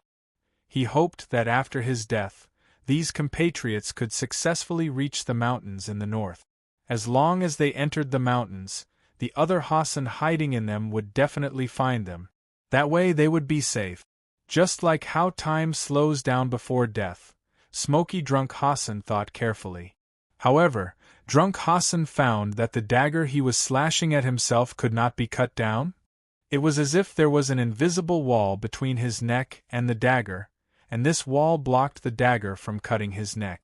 At this moment, a voice came from beside him. If your death only requires Tristan's legs and right arm to remain motionless, then your sacrifice is meaningless. Drunk Hassan subconsciously turned his head. A silver knight, whose face could not be seen at all, was standing beside him, fully armed to the head and completely unable to see his face. The silver knight was Wuming, who had been watching from the sky. Looking at the patterns on Wuming's armor, Drunk Hassan's heart trembled. Then, he quickly distanced himself from Wuming. That was because it was the coat of arms of the Knights of the Round Table. Although something prevented Smoky Drunk Hassan from committing suicide just now, Smoky Drunk Hassan found that he wasn't being controlled by others. He could still move freely. Reinforcements from the Holy City. Drunk Smoke Hassan looked at Wuming warily. However, amidst her vigilance, she also had doubts. Because if there was no one else around, then the one who used an unknown method to stop him from committing suicide would be this unknown knight in front of him. He was probably the one who said those words just now. Of course, Drunk Hassan didn't think that this knight was here to help him. After all, he probably didn't want him to commit suicide to get information from him. Moreover, Drunk Smoke Hassan had some doubts about the knight's words. What do you mean by that? Drunk Hassan asked cautiously. The sentence that Drunk Smoke Hassan asked was the sentence, "Sacrifice is meaningless." At this time, Tristan answered for Drunk Smoke Hassan. Sir Villo is right. I don't need to draw my bow at all. I can kill with just a flick of my finger. As if to verify his words, Tristan's right hand that was holding a magic bow that resembled both a bow and a zither lightly touched the strings of the zither. In an instant, invisible vacuum blades slashed towards the group of refugees along with zing-zing sounds. Not good? Drunk Smoke Hassan was shocked. Although he couldn't see Tristan's attack, Drunk Smoke Hassan knew that it was after the whoosh sound that her two compatriots became corpses. However, Drunk Smoke Hassan could only watch because he had no way to defend against such an attack. Moreover, even if he could defend against such an attack, he couldn't see Drizz's attack. As a last resort, Drunk Smoke Hassan could only pray. Just like the first Hassan, although Drizz's attack was launched, no one died. In other words, there was an invisible defense that blocked Drizz's attack. Drunk Smoke Hassan thought in his heart and looked at Wuming. "Don't worry, unknown Hassan, I'm here to save you," Wuming said to Drunk Smoke Hassan without moving. At this time, several people suddenly became excited. "Sir Drunk Smoke, this Sir Knight is the one who saved us at the gate of the Holy City," a bold refugee shouted. Yes, Sir Drunk Smoke, I remember this Sir Knight's armor." Me too, I recognize this Sir's voice. He is the Sir Knight who saved us before." Several refugees who remembered Wuming's voice and armor trembled and stood up. Wuming looked at these people with some surprise. Although they were evil people who were not chosen by the holy light, they stood up for their benefactor. This was enough for them as ordinary people. Wuming's mouth hidden under the helmet curved up. Sure enough, it didn't mean that people who were not chosen by the holy light were evil people. They could stand up for Wuming, and they didn't disappoint Wuming who saved them before and now. Drunk Smoke Hassan, who heard the refugees' words, was a little surprised. She didn't expect that the knight who saved her compatriots was really a knight of the Round Table. She was still wondering if it was a wild servant, but she didn't expect it to be a knight of the Round Table. In this way, she didn't see the knight before. After all, the knight was likely to be summoned by the Lion King, and looking at the knight's appearance, he was likely to have betrayed the Lion King. "What do you mean, Sir Villo?" Tristan closed his eyes and looked in the direction of Wuming. Although he destroyed his eyes because he killed his compatriots before, it didn't mean that he was blind. After all, he used to like to close his eyes and he could still move normally. Whether it was the sensitivity of his ears or the magical enhancement of his eyes, the self-destruction of his eyes had no effect on Tristan. However, in the face of Tristan's question, Wuming just replied faintly, "They are under my protection."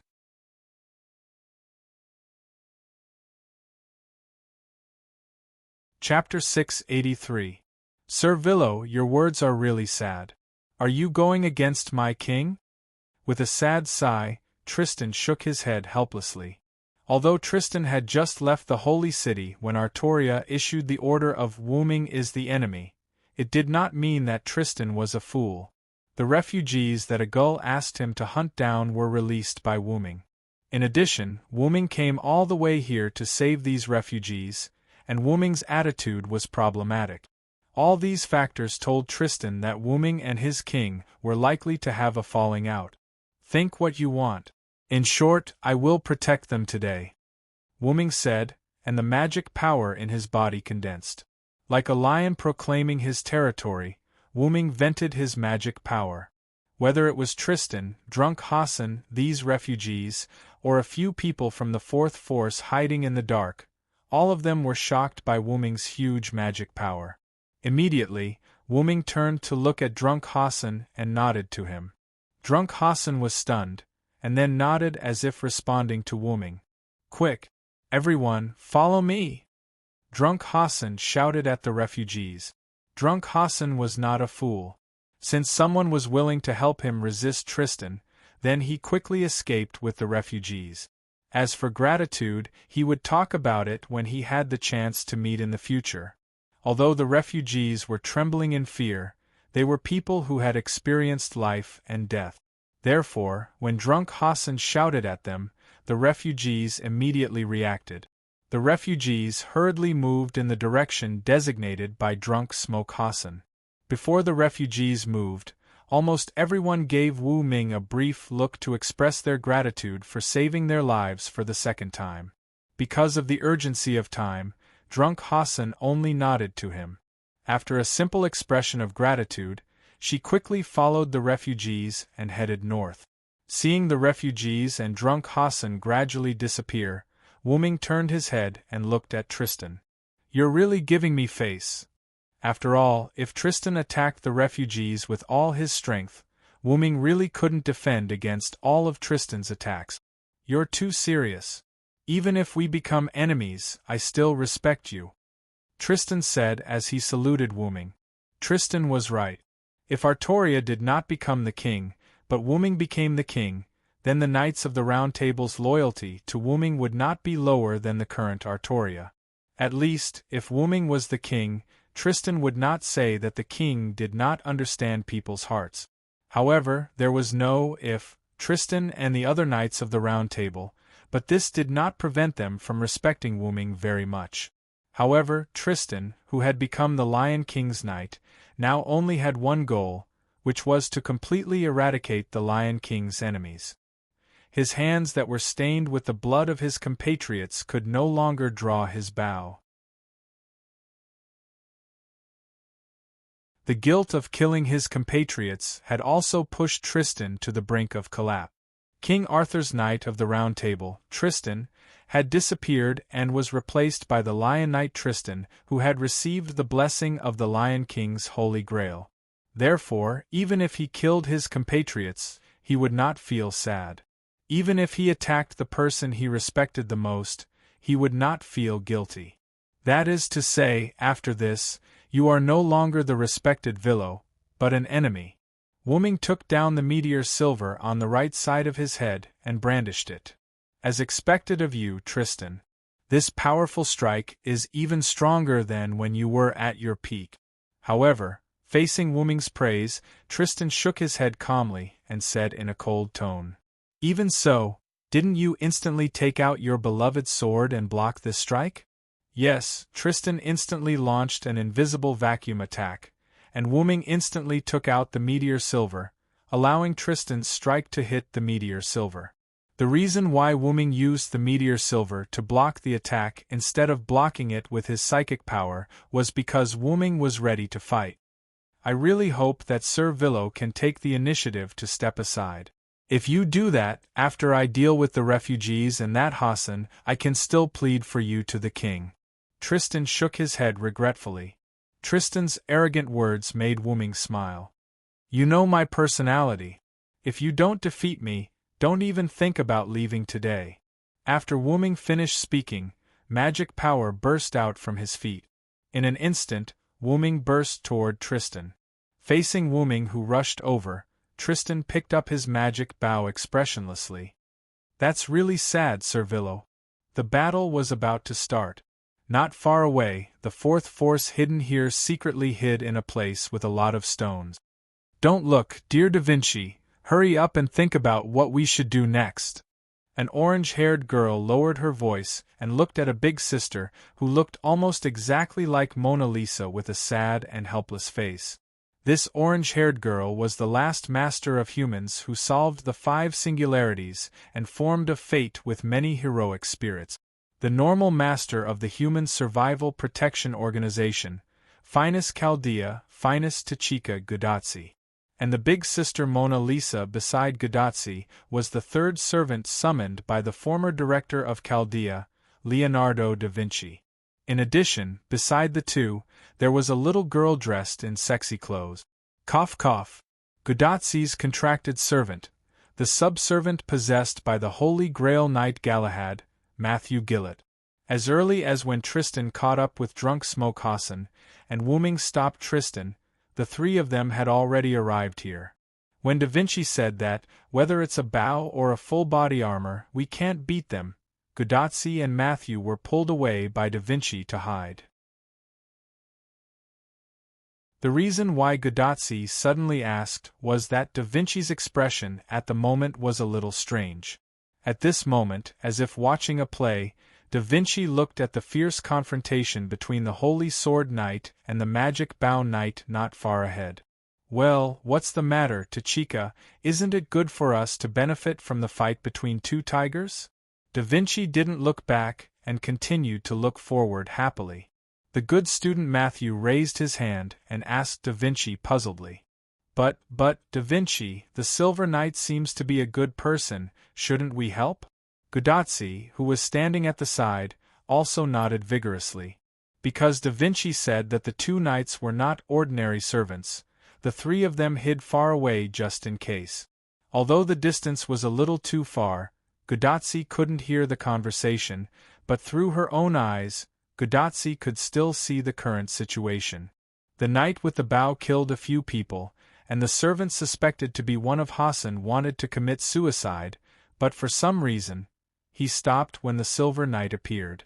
After that, the servant suspected to be Hassan left with the refugees, leaving the Silver Knight to fight against the Magic Bow Knight. In this way, the Silver Knight was likely to be a good person. Facing the doubts of Matthew and Gudazzi, Da Vinci smiled and explained. Let's not talk about how you 2 judged that the Silver Knight is a good person.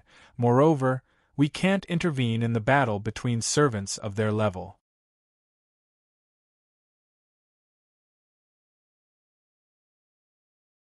Chapter 684.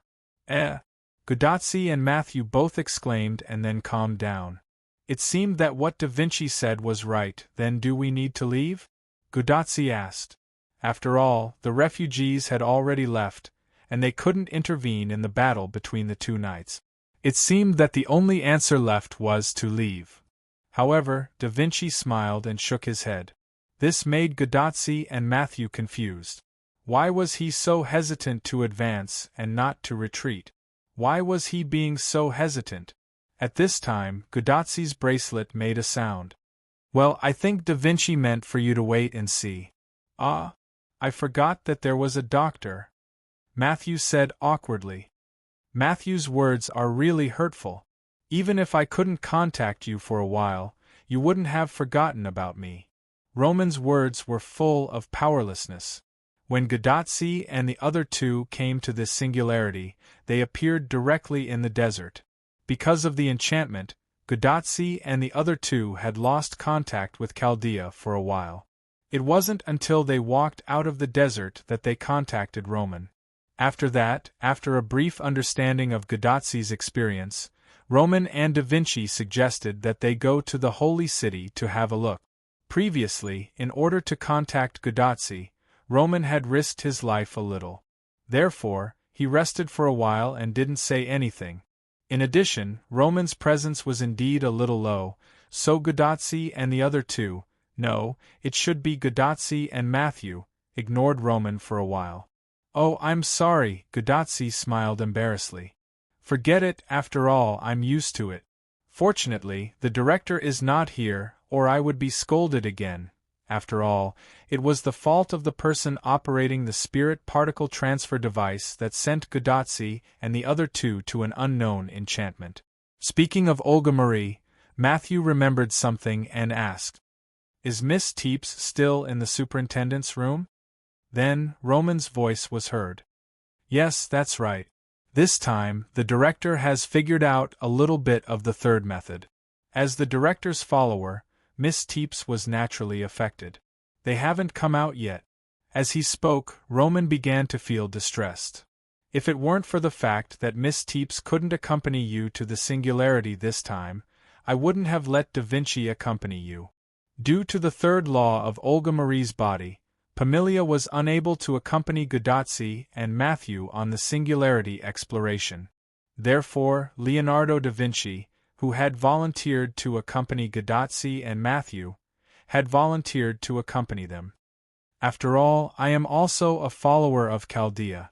I haven't been to the singularity even once," Leonardo da Vinci said with a heartless smile. "I hope you can accompany me here. If you are here, I'm afraid there won't be an accident with the spirit particle transfer. Even if there is an accident with your technology, you can break through the enchantment and contact Tachika." Roman sighed. This was not a compliment. After many tribulations, the various equipment of Chaldea had been upgraded by the genius Da Vinci. If Da Vinci were to operate it, it would be much better than Roman. Well, you can contact us now. It's already very good." Da Vinci comforted Roman. Boom! Suddenly, an explosion sounded not far away from Gudatsi and the other two. The explosion set off a gust of wind mixed with gravel and hit Gudatsi. "Senior, be careful!" Matthew shouted and instantly materialized a shield in front of Gudatsi. Clang, clang, clang. The gravel was like a bullet hitting Matthew's shield, making a messy collision sound. After a while, the wind calmed down and the gravel no longer shot at Matthew's shield. "Senior, are you okay?" Matthew turned to look at Gudatsi with concern. "I'm fine. Thank you, Matthew. It's all thanks to you." Gudatsi smiled and gratefully hugged Matthew. "Senior, it's good that you're okay." Matthew's face was slightly red as he turned his head. At this time, Leonardo da Vinci spoke with a strange voice. Big sister, I was ignored just like that. I'm so sad, ugh." Gudatsi and Matthew looked at Leonardo da Vinci helplessly. "Speaking of which, dear Leonardo da Vinci, do you really mean that we should wait and see like what the doctor said?" Gudatsi asked in a hurry.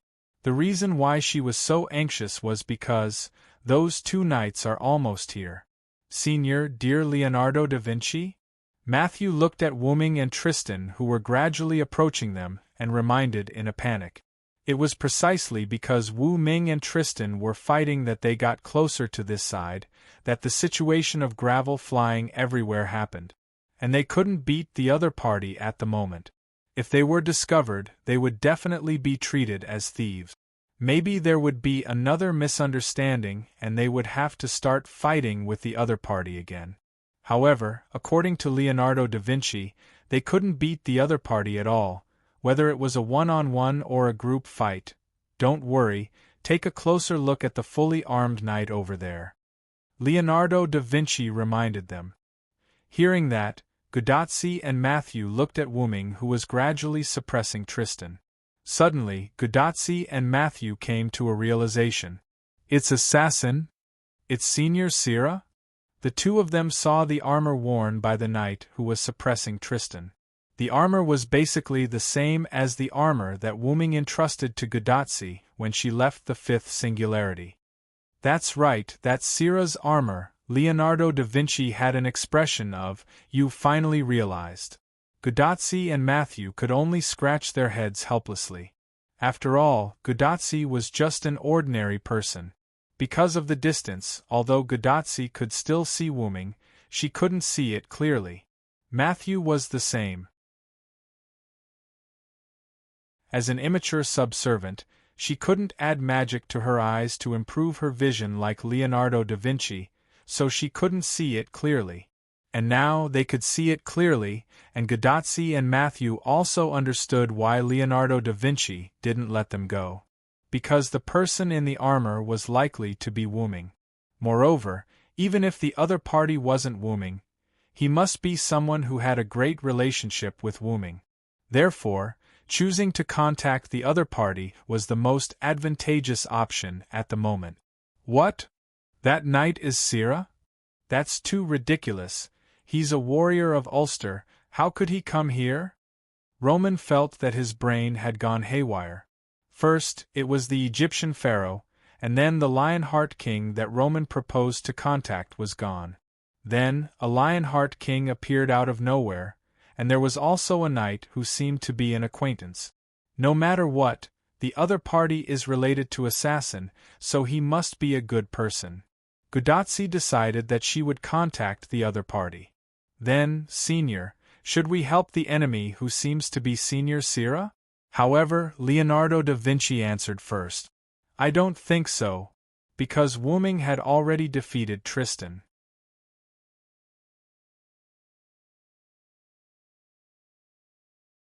Chapter 685. A moment later, Wuming rushed towards Tristan with meteor silver in his hand. Facing Tristan, although Wuming was a little cautious, he didn't care too much about Tristan. Tristan's fame wasn't as big as Wuming and Wuming, but Wuming didn't think that Tristan was weak. On the contrary, Tristan was very strong, not weaker than Lancelot. Knights of the Round Table were considered the best among the servants, and all Knights of the Round Table had the adaptability of the saber, swordsman class. It was reasonable to say that Tristan should also be a swordsman, but because Tristan's magic bow was more famous than his sword-wielding deeds, Tristan's archer class adaptability was much higher than the saber, swordsman class adaptability. And this time, Tristan was an archer class. Even if it wasn't the best saber, swordsman class, the archer class itself was one of the 3 excellent knight classes. Therefore, Tristan wasn't afraid of Wuming, who was a saber, swordsman class. His magic bow, not to mention the speed and angle of the vacuum arrow, the speed of his magic bow could catch the enemy off guard. No matter how good the person's martial arts were, they couldn't completely avoid his attack. However, as a member of the Round Table, Wuming naturally knew this. But Wuming was still not afraid of Tristan. And the reason why Wuming wasn't afraid of Tristan was also discovered by Tristan, and that was, he couldn't hurt Wuming at all. Ding-ling-ling-ling. Tristan gently plucked the strings of the magic bow in his hand, and several invisible attacks appeared out of thin air and attacked Wuming. Zing-zing-zing. The vacuum blade made a sound in the air, and Tristan was sure that his attack had hit Wuming, but the opponent was completely fine? This again. Tristan frowned slightly, then suddenly rolled and dodged the sword chi released by Wuming using meteor silver. The sword chi of meteor silver slashed into the ground, and the originally barren land instantly had a deep gully that wasn't wide. Every time Tristan attacked Wuming, those invisible vacuum blades that slashed onto Wu Ming had no effect, as if a machete was cutting cotton. However, in Tristan's impression, as a knight of the Round Table, he didn't have such a strange ability. Closing his eyes, Tristan relaxed his brows and looked at Wu Ming. It seems that you still have some tricks up your sleeve. However, Tristan's didn't Paise's words. SSSS. Was in SSSSSSS? SSSS. S's. It couldn't be helped. No matter what kind of clothing or armor it was, it couldn't defend against the attack of vacuum unless it was some kind of special clothing or armor. However, this did not mean that Wu Ming was defenseless. The principle of the vacuum arrow was to use atmospheric pressure to attack. Wu Ming concentrated all of his mental power on the surface of his body, pushing out all of the air on the surface of his body. As a result, a layer of vacuum formed on the surface of Wu Ming's body. As for Wu Ming's mental power, after pushing out the air, it constantly caused friction between the surrounding air and the vacuum zone, causing a fault to form between the vacuum zone and the air. As long as something approached Wu Ming's surroundings, it would be cut off by the fault around Wu Ming's body. This caused Silent Cry to be surrounded by a layer of invisible vacuum defense. Using fire to attack fire, water to attack water, and air to attack air would cancel each other out. When Tristan's vacuum arrow came into contact with Wu Ming, the vacuum arrow and vacuum zone cancelled each other out. That was why it was said that the power of science was the greatest. For an ancient person like Tristan, it wasn't that Wu Ming mocked him, but he was indeed outdated. Of course, Wu Ming definitely wouldn't tell Tristan about his methods. That's why, can't you retreat yourself? Although Wu Ming said that, he had no intention of letting Tristan leave. The moment Wu Ming finished his words, he released magical power from his feet and attacked Tristan once again. Tristan shook his head calmly. Although his attacks were basically useless against Wu Ming and his vacuum traps were also likely to be ineffective, Tristan didn't think that Wu Ming could keep defending against his attack. For example, noble artifacts and the like, the outcome isn't certain yet. The moment before Wu Ming attacked, Tristan used the power of the wind brought about by the magic bow to move his body swiftly and easily dodged Wu Ming's attack. Boom! Wu Ming's sword fiercely struck the ground where Tristan had been standing. Only a dong sound could be heard, and crushed stones flew everywhere. Then I shall defeat you with my next attack. In an instant, Wu Ming raised the meteor silver. Tristan's blind eyes trembled slightly. He understood what Wu Ming was trying to do.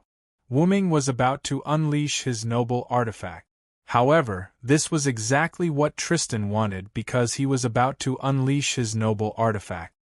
Stained with the blood of the legendary dragon and comparable to Excalibur? Tristan looked at the glowing holy sword in Wu Ming's hand. After all, he and Wu Ming were once comrades and he knew quite a lot about this holy sword. If it's the noble artifact, I can't defeat you. At this moment, Wu Ming's holy sword was shining brightly. Although Tristan said that he couldn't defeat him, he still picked up the magic bow. However, I have the blessings of my king, so the outcome is still uncertain. Silver! Fail not! Almost at the same time, Wu Ming and Tristan unleashed their noble artifacts at the same time. Tristan's hand continuously moved his magic bow at an extremely fast speed that couldn't be seen by the naked eye. In an instant, countless vacuum threads that were almost visible to the naked eye wrapped around Wu Ming at an extremely fast speed. Wu Ming stood in the same place, holding the holy sword that was getting more and more solid. But what made Tristan puzzled was that Wu Ming didn't move at all. Tristan couldn't help but frown. He clearly remembered that Wu Ming's noble artifact was the same as Artoria's light cannon. But now, Wu Ming actually hid the light of the holy sword. Tristan didn't understand what Wu Ming was doing, but it didn't hinder his noble artifact.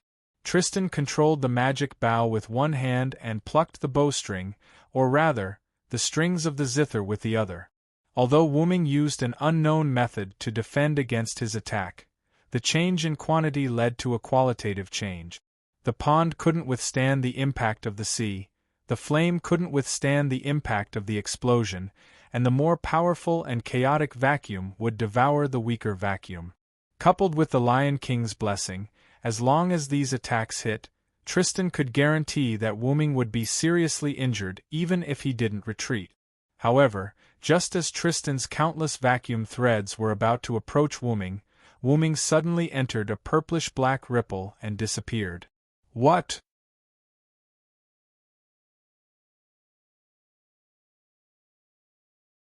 Chapter 686. Tristan controlled the threads to enter the dark purple ripple, trying to catch up to Wu Ming, who was engulfed by the dark purple ripple.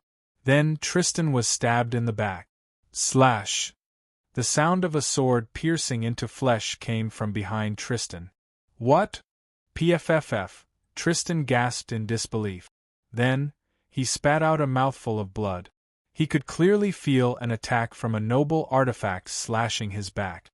Even though he couldn't see his back, Tristan could still feel that the slash had slashed his back from his shoulder to his lower back. The invincible Tristan fell. Then, he turned his head around and looked behind him. 2 dark purple ripples appeared behind Tristan, similar to the one where Wu Ming was. In one of the ripples, countless threads that belonged to Tristan's noble relic also came out. However, these threads entered the second dark purple ripple. As for where the threads that entered the second dark purple ripple went, Tristan had no idea. However, he now knew how Wu Ming got behind him and avoided his noble relic that went deep into the dark purple ripple. You should have heard some rumors, right? I'm not human. Tristan removed his noble relic and Wu Ming kept the 3 dark purple ripples. Tristan nodded helplessly. Yes, that's right. I've heard rumors that Sir Villo isn't human. Tristan began to use the term of address. And since Tristan said so, it meant that he was aware of Wu Ming's situation. Even so, you and His Majesty are still the most respected people among the Knights of the Round Table. Tristan's tone started to become gentle, as if the words of a dying man are kind. However, Wu Ming kicked Tristan unhappily. All right, you're talking like you're leaving. I've held back. I didn't hurt your spirit core. Although Tristan's back was slashed open by Wu Ming's noble artifact, and he spat out a lot of blood, Tristan's spirit core was not injured at all. Servants were made of magical power. Whether it was blood, bones, or anything else, they were all made of magical power. As long as the most important spirit core was not destroyed, and there was enough magical power, then the servant would not leave. Generally speaking, when a servant was injured, they would replenish their mana from their master. Although Tristan was a servant summoned by the Lion King, his master was not the Lion King. He was a servant summoned by the Holy Grail without a master. Not only Tristan, but all the Knights of the Round Table, including Tristan, had no followers. The only reason they were under the Lion King was because they were King Arthur's knights. If they wanted to rebel, the Lion King would not have used a command charm to control them. This was also the reason why the Lion King allowed the knights to make a choice in the beginning. It was because the Lion King was not their master, so they had the right to choose for themselves. To become the King's sword in the Lion King's hand, or to become the Imperial sword that stabbed the Lion King. Some people chose to become the Lion King's sword, and some people became the Death Admonishers. After that, the Lion King's sword slaughtered the Death Admonishers who held the Imperial sword. Therefore, as the Lion King's blade, Tristan wasn't the Lion King's follower. In addition, he didn't have the means to replenish his mana. Therefore, even if his spiritual core wasn't damaged, he could only leave the stage. Are you going to save me? Tristan asked in confusion. Wu Ming nodded as a matter of course. Since your spirit core is not injured, then as long as I provide you with mana, you can recover. However, Tristan's face was still full of confusion. Lord Varen, you've defeated me, so of course I'm yours to deal with, but please don't try to use me to deal with my king. If you do, I'll use my noble phantasm to kill myself in an instant after you heal me." The reason why Tristan chose to stand on the Lion King's side was because he was also the source of King Arthur's tragedy. Although his joke in his previous life was not the direct cause of King Arthur's death, King Arthur's death was also related to Tristan. Therefore, in this world, Tristan decided that no matter what, he would stand on the Lion King's side and completely become the Lion King's sword. Wu Ming, who had already guessed Tristan's thoughts, naturally would not let Tristan deal with the Lion King. "You and I are also colleagues. I don't need to use my colleagues to deal with my king. I need your strength only to get you to help me seize the Holy Grail from the Sun King in the west." That's right. Although Wu Ming felt that he also had the ability to seize the Holy Grail from the Sun King, he had now discovered Gudatzi's trace. When Wu Ming and Tristan were fighting, Wu Ming discovered Gudatzi hiding in the distance because he was constantly moving. Why did Wu Ming come to this singularity? Wasn't it to help Gudatzi repair the singularity? And why did Wu Ming go to the desert in the west to find the Sun King? Wasn't it to obtain the Holy Grail? And the Holy Grail was to give it to Gudatzi so that they could repair the singularity. By the way, it could also stop Artoria's stubborn thoughts. When the singularity was repaired, even the gods would not be able to affect this place. After all, the era had eliminated the gods, and the goddess Lungaminiad would also be eliminated by the era of repair. Although Artoria's change also attracted a lot of Wu Ming's attention, Wu Ming was not a person who put the cart before the horse. His primary goal was still to help Gudatzi repair the singularity. And now that he had coincidentally found Gudatzi, Wu Ming would definitely act together with her. And looking at the direction where Gudatzi and the others were heading, it seemed that they had just walked out of the desert, so Wu Ming was not sure if they were going to return to the desert. Therefore, Wu Ming now needed a helper. "I need you to go to the desert and wait for orders to prepare for me to seize the Sun King's Holy Grail." Wu Ming's words made Tristan ponder. As the loser, he was not killed by the other party, so he would not be a knight if he did not return the Holy Grail. And the other party did not do anything against the Lion King, so it seemed that it was acceptable. Wu Ming's next words were the last straw that broke the camel's back. "Don't forget, the Sun King is also the Lion King's enemy. If you can help me eliminate the Sun King, then you will have done something that cannot be ignored." "I accept your proposal, Lord Villo."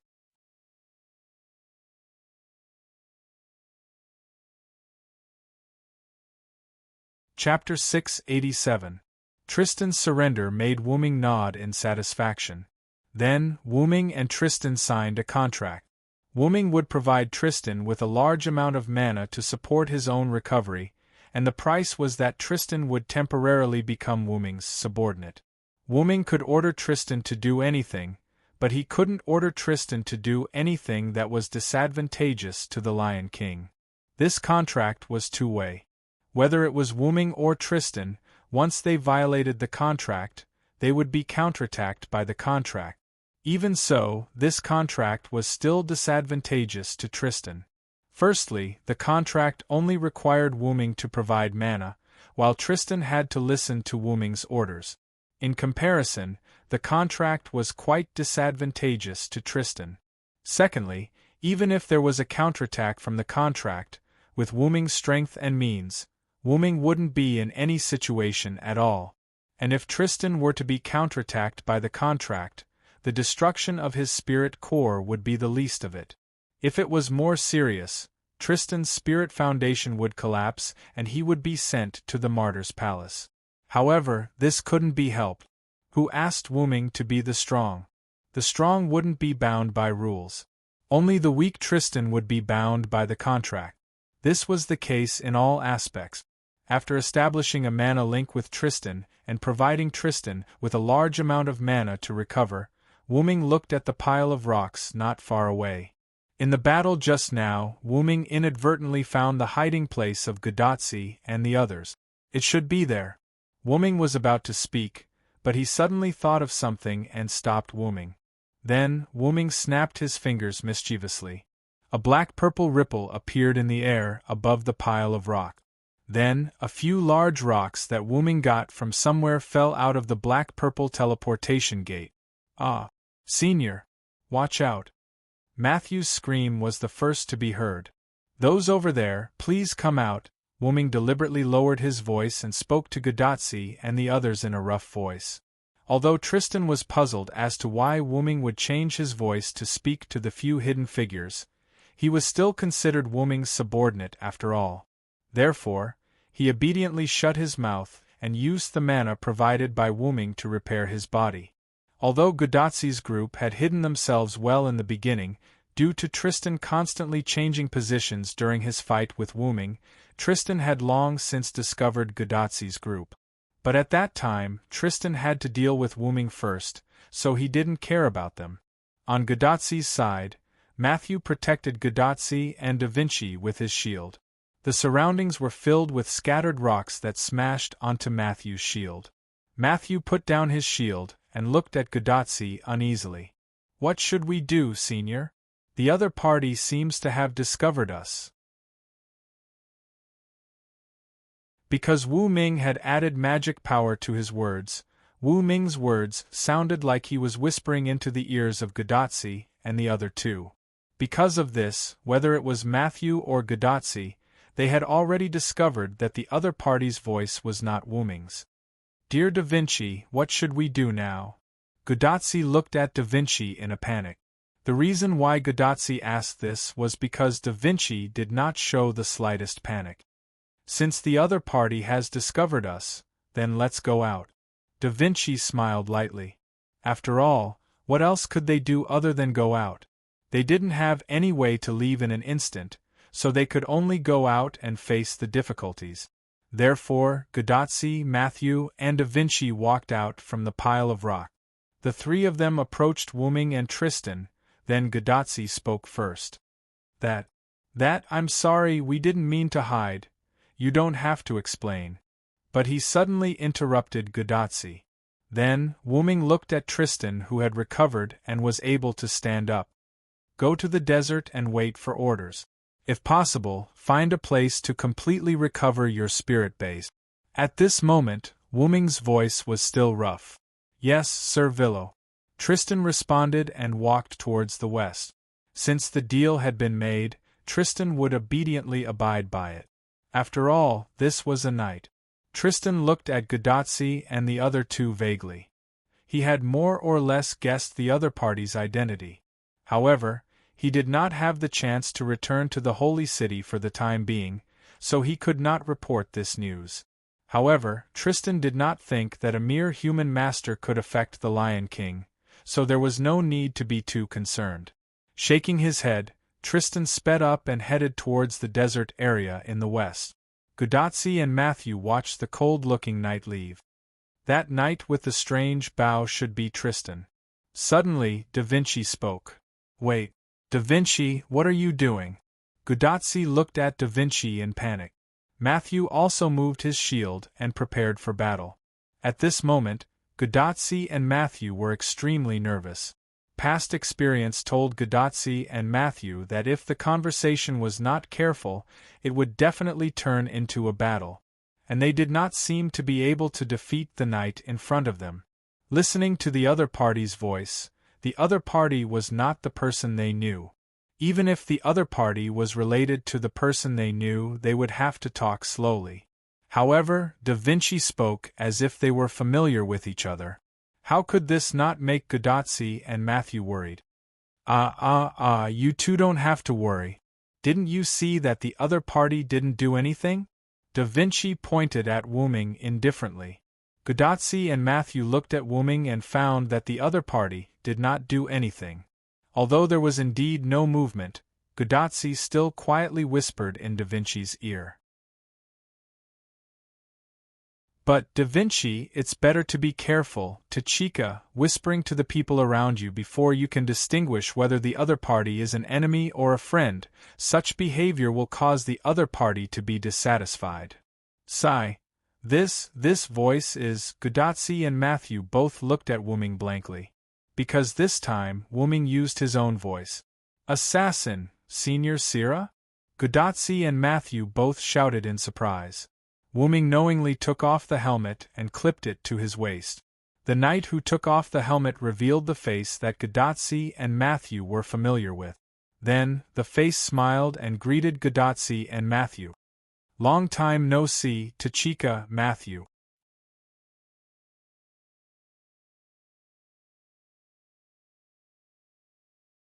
Chapter 688. Gudatsi excitedly ran towards Wuming. Matthew, who was worried, wanted to follow her but was stopped by Da Vinci. Matthew looked at Da Vinci in confusion, but Da Vinci just smiled and shook his head at Matthew. Although Matthew still wanted to accompany Gudatsi, Gudatsi had already run to Wuming's side. Gudatsi suddenly pounced into Wuming's arms. The moment before Gudatsi pounced in, Wuming turned his helmet into magic power and threw the meteor silver. The golden ripples instantly engulfed it. Due to inertia, Wuming hugged Gudatsi and spun around a few times, successfully making Gudatsi laugh. Wah, assassin, I missed you so much, ha ha ha. Wuming hugged Gudatsi and spun a few more times, then stopped and put Gudatsi on the ground. Wuming then stroked Gudatsi's little head, as if he was looking at a little sister who needed love. I missed you too, Tachika. At this time, Gudatsi's watch suddenly emitted the sound of Roman's crazy and disbelief. Are you for real? Are you really Sira? This is unbelievable. If I didn't hear wrongly, the knight just called you a Villo? Could it be that you are King Arthur's first knight of the Round Table, Villo Sira Ed? But that's impossible. You are obviously Sira of Ulster. How could you become King Arthur's knight? The timeline doesn't match at all. Then, Roman seemed to have thought of something and his voice stopped abruptly. This made Gudatsi a little confused for a moment, thinking, what's wrong with the doctor? Why did he suddenly stop talking after a long speech? Wuming could not help but laugh at Roman's reaction. Ever since he knew about Gidea's identity, he was completely sure of Roman's identity and did not have the slightest doubt. And since Roman was that person, it was not strange that he knew about Wuming. But Roman could not show it, after all, he was just an ordinary human. Well, I forgot, you are a mysterious guy who has always been alive. If that's the case, then it's understandable that you left a record in history across time, ah ha ha ha. Roman laughed. It had to be said that Roman's answer to himself was rather perfect. If he had been alive all this time, he would have been able to recover from his previous shock. It seems that this guy also enjoys being a human. Wuming could see that Roman's surprise for Wuming was indeed real. This meant that the other party did not rely on his previous strength, but relearned as a human. But, how much effort did you put in that ordinary people can't even catch up with you, Roman Aceman? Wuming silently glanced at Gudatsi's watch that sent out Roman's communication sound. He seemed to see the young man with a helpless smile on his face. On the other side, Gudatsi just reacted from a sudden realization. Indeed, Wuming once generously admitted that he was still alive, so Wuming was likely to exist in human history a long time ago. Then, it was not strange that Wuming had multiple names and legends. Then, Gudatsi hugged Wuming again with a happy face. As expected of assassin, you're still very powerful. Wuming also smiled and hugged Gudatsi, but his eyes were thinking about something. It seems that I guessed correctly. Wuming thought in his heart. Wuming obviously did not have much contact with Gudatsi, at most only a few times, but just these few times raised Wuming's favorability in Gudatsi's heart to the extreme. On the other hand, Gudatsi's favorability in Wuming's heart also rose to a high level. But whether it was Gudatsi or Wuming, their favorability in their hearts was not the kind of love between a man and a woman, but the kind of affection similar to family. To Gudatsi, Wuming who appeared several times to help her was like her brother, and to Wuming, Gudatsi was like a younger sister who encountered trouble and needed help many times. And the reason why there was such a feeling Wu-ming guessed that the problem was with Gudatsi. However, even if he had guessed that the problem was with Gudatsi, Wu-ming did not find any abnormalities with Gudatsi. When Gudatsi threw herself into Wu-ming's arms, Wu-ming had already probed Gudatsi's body. But unfortunately, Gudatsi was completely an ordinary magician, and the kind that was at the rookie level. Except for some magic and the command spell in Gudatsi's hand, Wu-ming did not find any other mystery on Gudatsi's body. However, the most unusual thing was that there was no abnormality. Wu-ming raised his head and looked at the huge aperture that had always existed in the sky. Could it be that Gidia did something to Tachika? As soon as this thought appeared in Wu-ming's mind, it was immediately cut off by Wu-ming himself. There was no other reason. How could a contractor who had formed a fate with many heroic spirits be affected by Gidia? Don't underestimate the star crystallization of human faith, and don't underestimate the miraculous existence called heroic spirits. Senior, at this time, Matthew's voice came from behind Gudatsi, which was in front of Wu-ming. He saw Mashu holding her big shield and running towards him, while Da Vinci was following behind her at a leisurely pace. By the way, Da Vinci walked over. Matthew. Gudatsi broke away from Wu-ming's arms and waved at Matthew. After Matthew came to Gudatsi's side, he began to greet Wu-ming. Senior Sira, long time no see. However, Wu-ming smiled and shook his head. Call me Senior Villo, Matthew. Villo. Senior? Matthew was taken aback, and there was a slight change in his eyes, but he quickly recovered. Matthew looked at his hand, somewhat at a loss. Matthew could feel that Galahad, who was sleeping in his body, woke up for a moment, but then fell asleep. Maybe it's because Galahad, who was sleeping in your body, suddenly woke up because she saw the person she respected the most. Da Vinci, who was a step behind, explained slowly. Hey! Is Senior Sira really the Knight of the Round Table, Villo Sira Ed? Matthew was shocked. The answer to Matthew was Wu-ming's familiar yet unfamiliar words. It's the real deal, Junior. Ahem. Here, I'll explain to everyone the issue of the address between Galahad and Villo. No matter in any records, Galahad always called the Villo Senior. Da Vinci kindly reminded. So, I have two seniors, Mashu said with excitement and uneasiness. However, Wu-ming shook his head.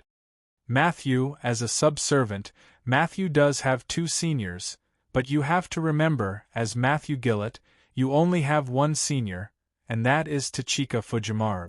After all, only Galahad Sr. was Villo Sira Ed, and Matthew Gillett Sr. was Gudatsi. Matthew and Gudatsi, who heard Wu-ming's words, were slightly touched. Just listen to Assassin Matthew, Gudatsi said to Matthew with a smile. Facing Gudatsi and Wu-ming's smiling faces, Matthew nodded heavily. Yes, Senior.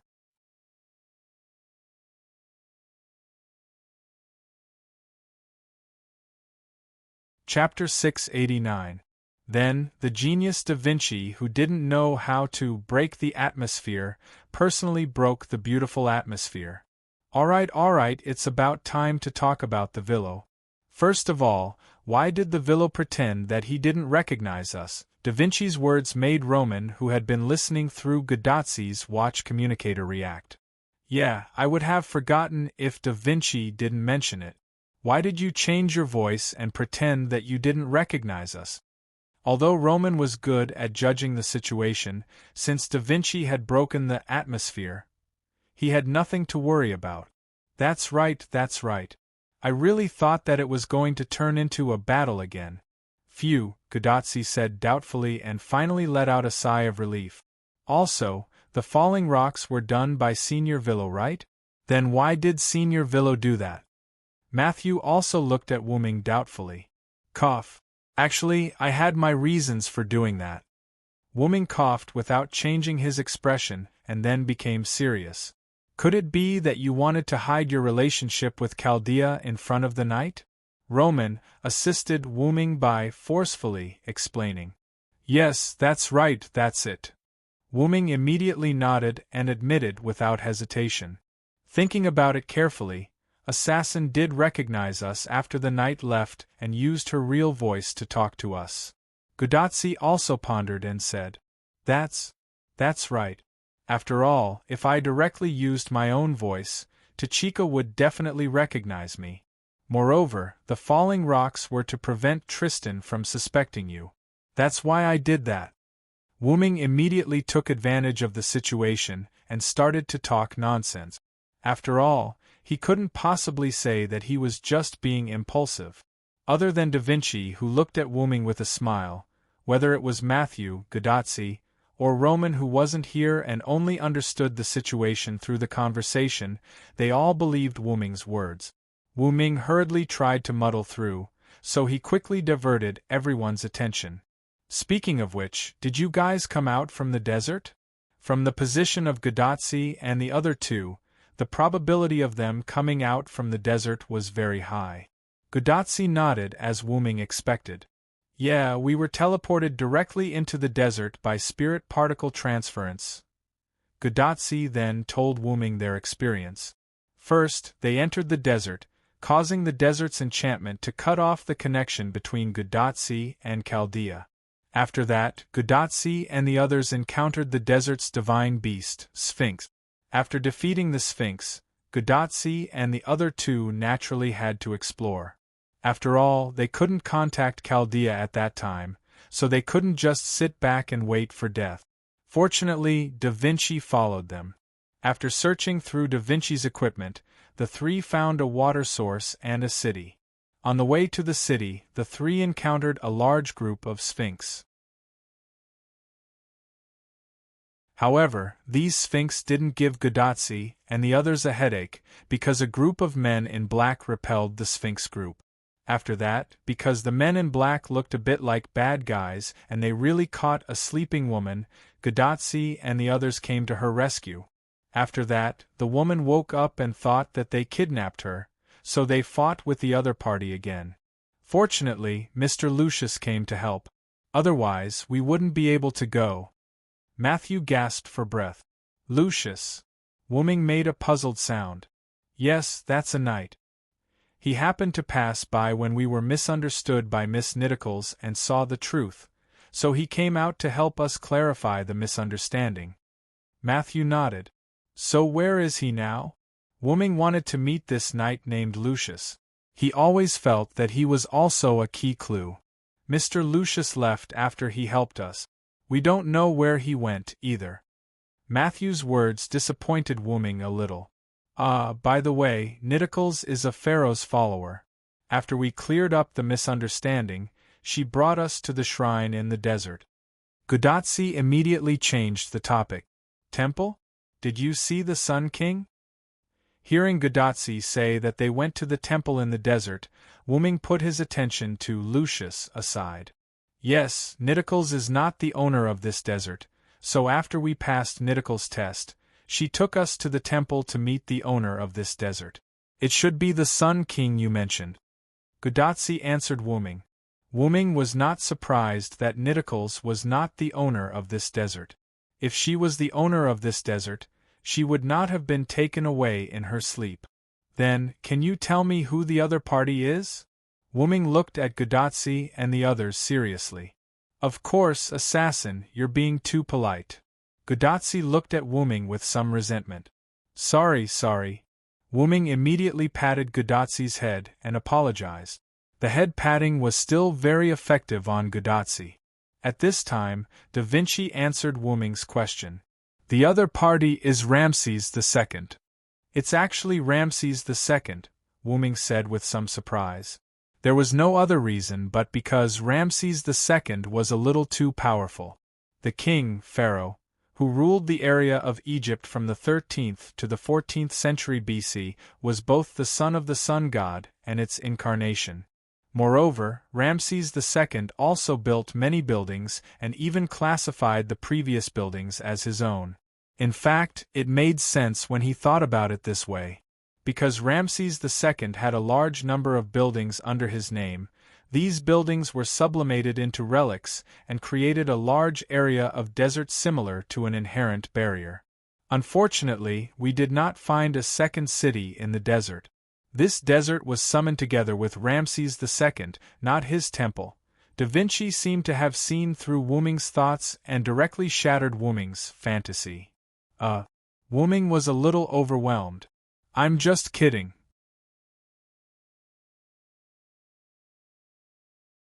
In fact, Ramses II moved all the temples together, so you can't see other temples in other parts of the desert. Wu Ming narrowed his eyes and stared at Da Vinci. At this moment, Wu Ming felt that this guy was more mischievous than himself. In short, we saw Ramses II and learned that Ramses II has the Holy Grail in his hands. The most surprising thing is, according to Ramses II, he seems to know what happened to us at the previous 5 singularities, Gudatsi said with some surprise. However, Wu Ming was not surprised. After all, the other party was also considered a god, just like Artoria in the Holy City at this moment. Although Wu Ming did not ask Artoria, Wu Ming believed that Artoria must only know about Gudatsi. Then, why did you leave the desert? Is it because of Ramses II's banishment? Wu Ming hit the nail on the head.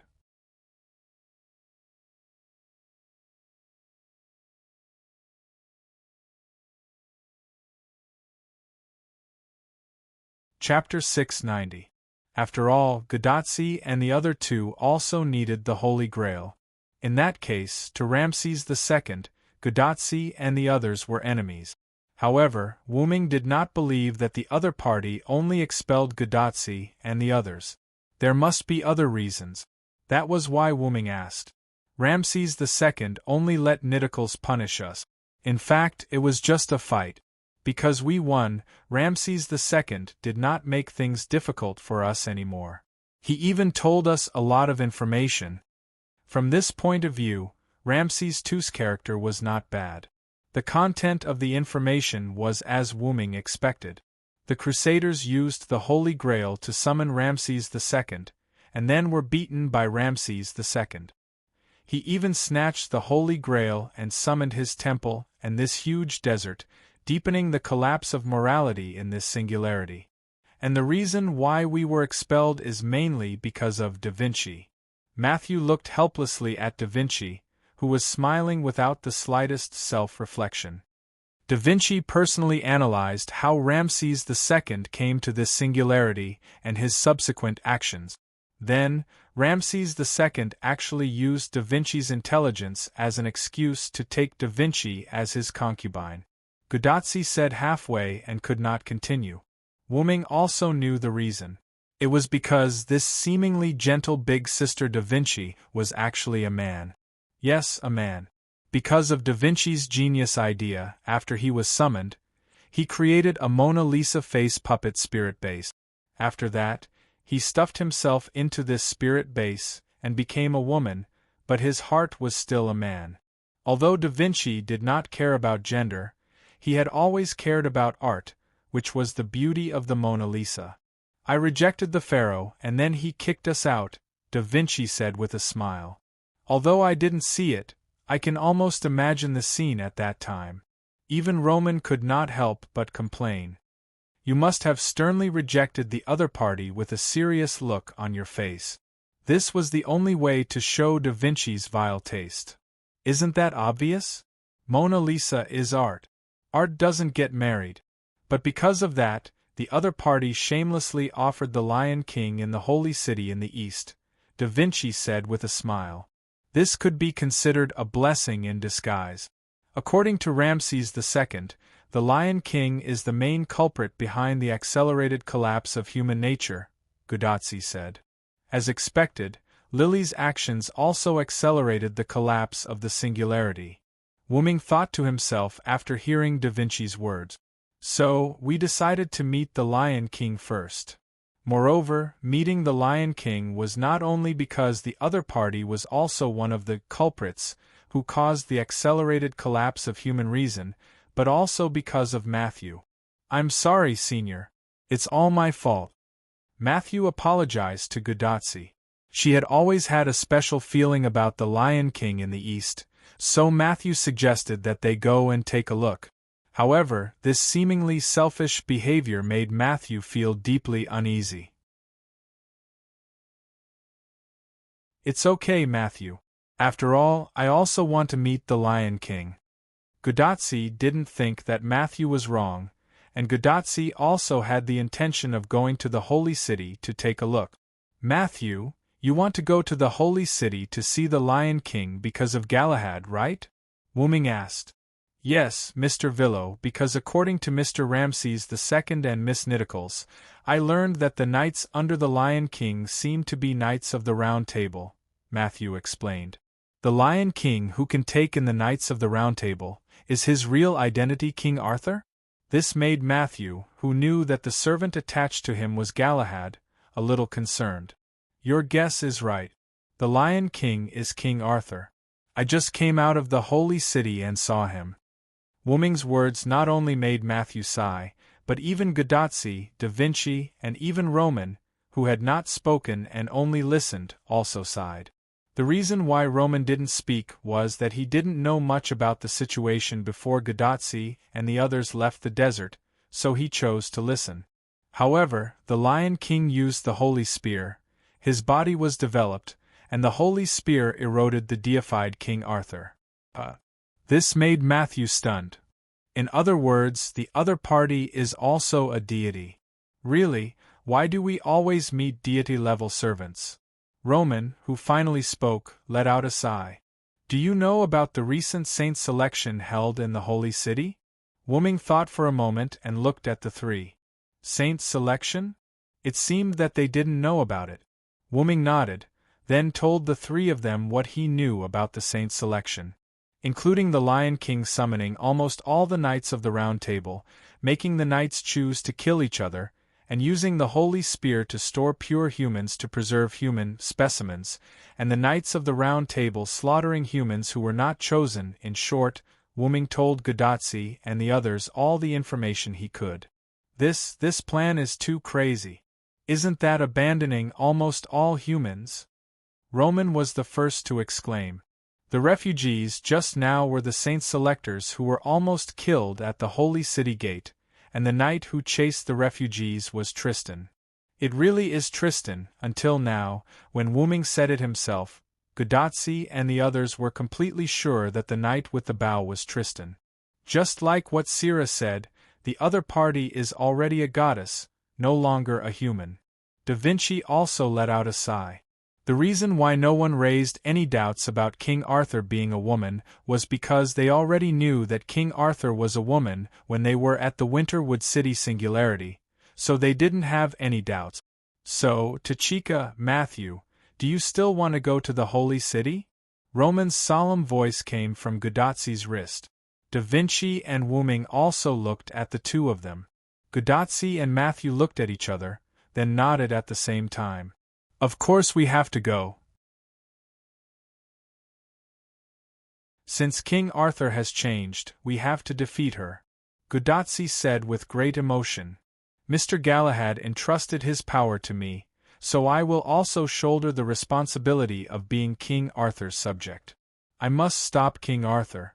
As the successor of the Round Table Galahad's power, Matthew also made a choice. She stood on the opposite side of the king. Wu Ming also believed that if Galahad came in person, he would definitely make the same choice as Matthew. Since that's the case, let me accompany you back there.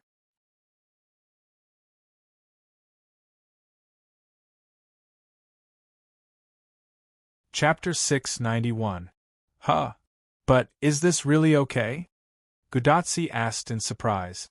After all, Signor Villo, you came out because you have something to do. If you go back because of our capriciousness. Matthew sounded a little embarrassed. After all, if Wu Ming delayed something important because of accompanying Gudazzi, then Gudazzi and Matthew would feel bad. Then, Wu Ming stretched out his two clenched hands and placed them in front of Gudazzi and Matthew's heads. Immediately after, the two of them were flicked on the head by Wu Ming's finger that suddenly stretched out. It hurts. Gudazzi and Matthew covered their forehead and took 2 steps back. Although even Matthew felt the pain, the strength used by Wu Ming to flick Gudatzi and Matthew's forehead was different. After all, if he flicked Gudatzi's forehead with the same strength as he flicked Matthew's forehead, then Gudatzi's head would definitely be damaged. You two little idiots, what the hell are you thinking? My purpose is to find you. Why did Wu Ming come to this singularity? Wasn't it because he felt Gudatzi's summon? When I came to this singularity, I used the sword you gave to Mashu to summon her, but you didn't respond. Gudatzi protested. Mashu also subconsciously moved the seemingly ordinary knight's sword that had been fixed on her waist.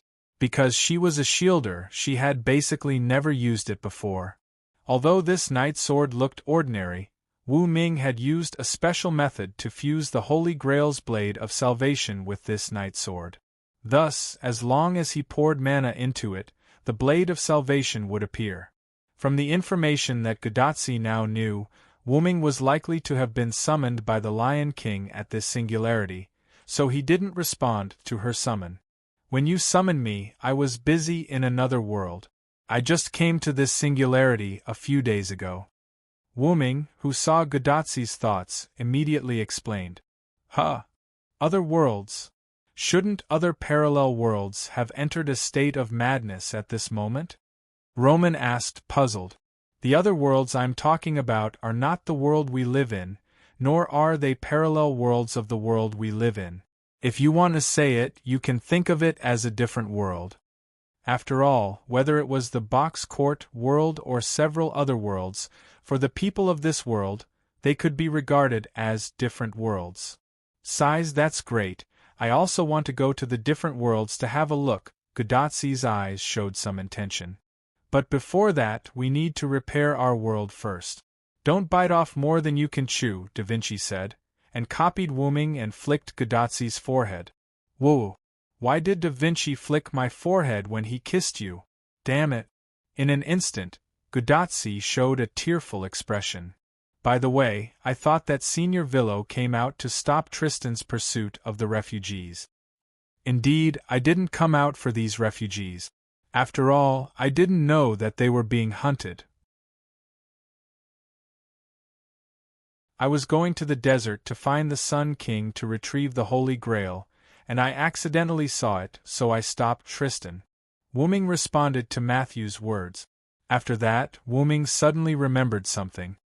By the way, about the servant in black, you should have seen the identity of the other party. Wu Ming was talking about Smoky Drunk Hassan. If Gudatzi and the other two had been watching, then they must have seen the figure of Smoky Drunk Hassan, and they must have seen the identity of the other party's servant. It's one of Hassan. Gudatzi nodded. Ah yes, we also met a Hassan before, 100 Faces Hassan. Matthew suddenly remembered. The reason why they knew so clearly was very simple. The other party has the ability to clone himself. Except for the legendary 100 Faces Hassan, who has multiple identities and is proficient in various skills, I really can't think of anyone else. Da Vinci said. You're talking about the men in black who kidnapped Notorious, right? Wu Ming looked at Gudatzi and the other two helplessly. Gudatzi nodded, and because the other party had multiple numbers, they killed the group of Sphinx that Gudatzi and the other two encountered. Then, Wu Ming's expression became serious. It's not worth advocating to make a move without figuring out the situation. It's likely to turn allies into enemies. Wu Ming looked at Gudatzi and Matthew seriously. Wu Ming's preaching made Gudatzi and Matthew scratch their heads awkwardly. They also realized the seriousness of the problem. After all, in this chaotic singularity, no one could be said to be a good person. Whether it was the desert, the holy city, or the northern mountains, everyone was trying their best to deal with others for their own sake. Therefore, Gudatzi and the others, as outsiders, suddenly intervened and interrupted one party's plan, which undoubtedly made them enemies. It would be fine if the rescued party became the backer of Gudatzi and the others, but the problem was that Gudatzi and the others only saved the subordinates of Ramses II, and the Helios king also expelled them. This time, they were in a dilemma. However, from the fact that the Helios king only drove Gudatsi and the others away instead of killing them, it could still be seen that the other party was being merciful. After all, whether it was the pharaoh or the king of gods, Pharaoh, who had defeated the Crusaders, it would be a piece of cake for him to get rid of Gudatsi and the other two. Simply chasing them out was already repaying them for saving his subordinates. But in any case, the result now was that Gudatsi and the others still did not find an ally in this singularity. It was a big failure. By the way, since Hassan can defeat the Sphinx group that gave you a headache, how did you repel him? Wuming had a lot of doubts. After all, Gudatsi also said that dealing with a Sphinx before made them feel difficult. So how did Gudatsi and the others repel Hassan, who defeated the Sphinx group? Actually, this is the case, Senior Villo. When the other party saw my shield, he thought I was a knight of the Holy City, so Hassan retreated directly. And now, Matthew understood that even if she said no, not many people would believe her. At least, that was what the patterns on her armor and the patterns on the shield in her hand told others. She was a member of the sacred city. The people of the Holy City were King Arthur and the Knights of the Round Table. As the inheritor of Galahad's power, she was naturally regarded as a member of the Holy City. However, those people didn't know that even the people of the Holy City didn't know that they had such a subservient partner. After listening to Wuming's information about the Lion King for a long time, Gudatsi and Matthew were unlikely to join the Holy City, and Gudatsi and the others had also offended Ramses II and Hassan. Therefore, whether it was the Sun King's desert forces, the Lion King's Holy City forces, or Hassan's unknown forces in the northern mountains, under the current circumstances, Gudatsi and the others had no way to win over or join them. Are we going to have to fight alone in this singularity? Gudatsi's face was filled with shock and helplessness. Immediately afterward, Roman, who had been silent, spoke. In fact, because the collapse of this singularity is more serious, Chaldea is unlikely to give you much support. Next, Wuming also nodded understandingly. So, unless there are other breakthroughs, you really can only fight alone, Tachika. Gudatsi made an ORZ pose. And just when Gudatsi and Matthew showed a discouraged look, Wuming gave them a chance to live. But, if I'm here, then there will be no problem. You're tuning in to the Phoenix Knights YouTube channel. Don't forget to subscribe and join us on this journey to catch the most captivating stories.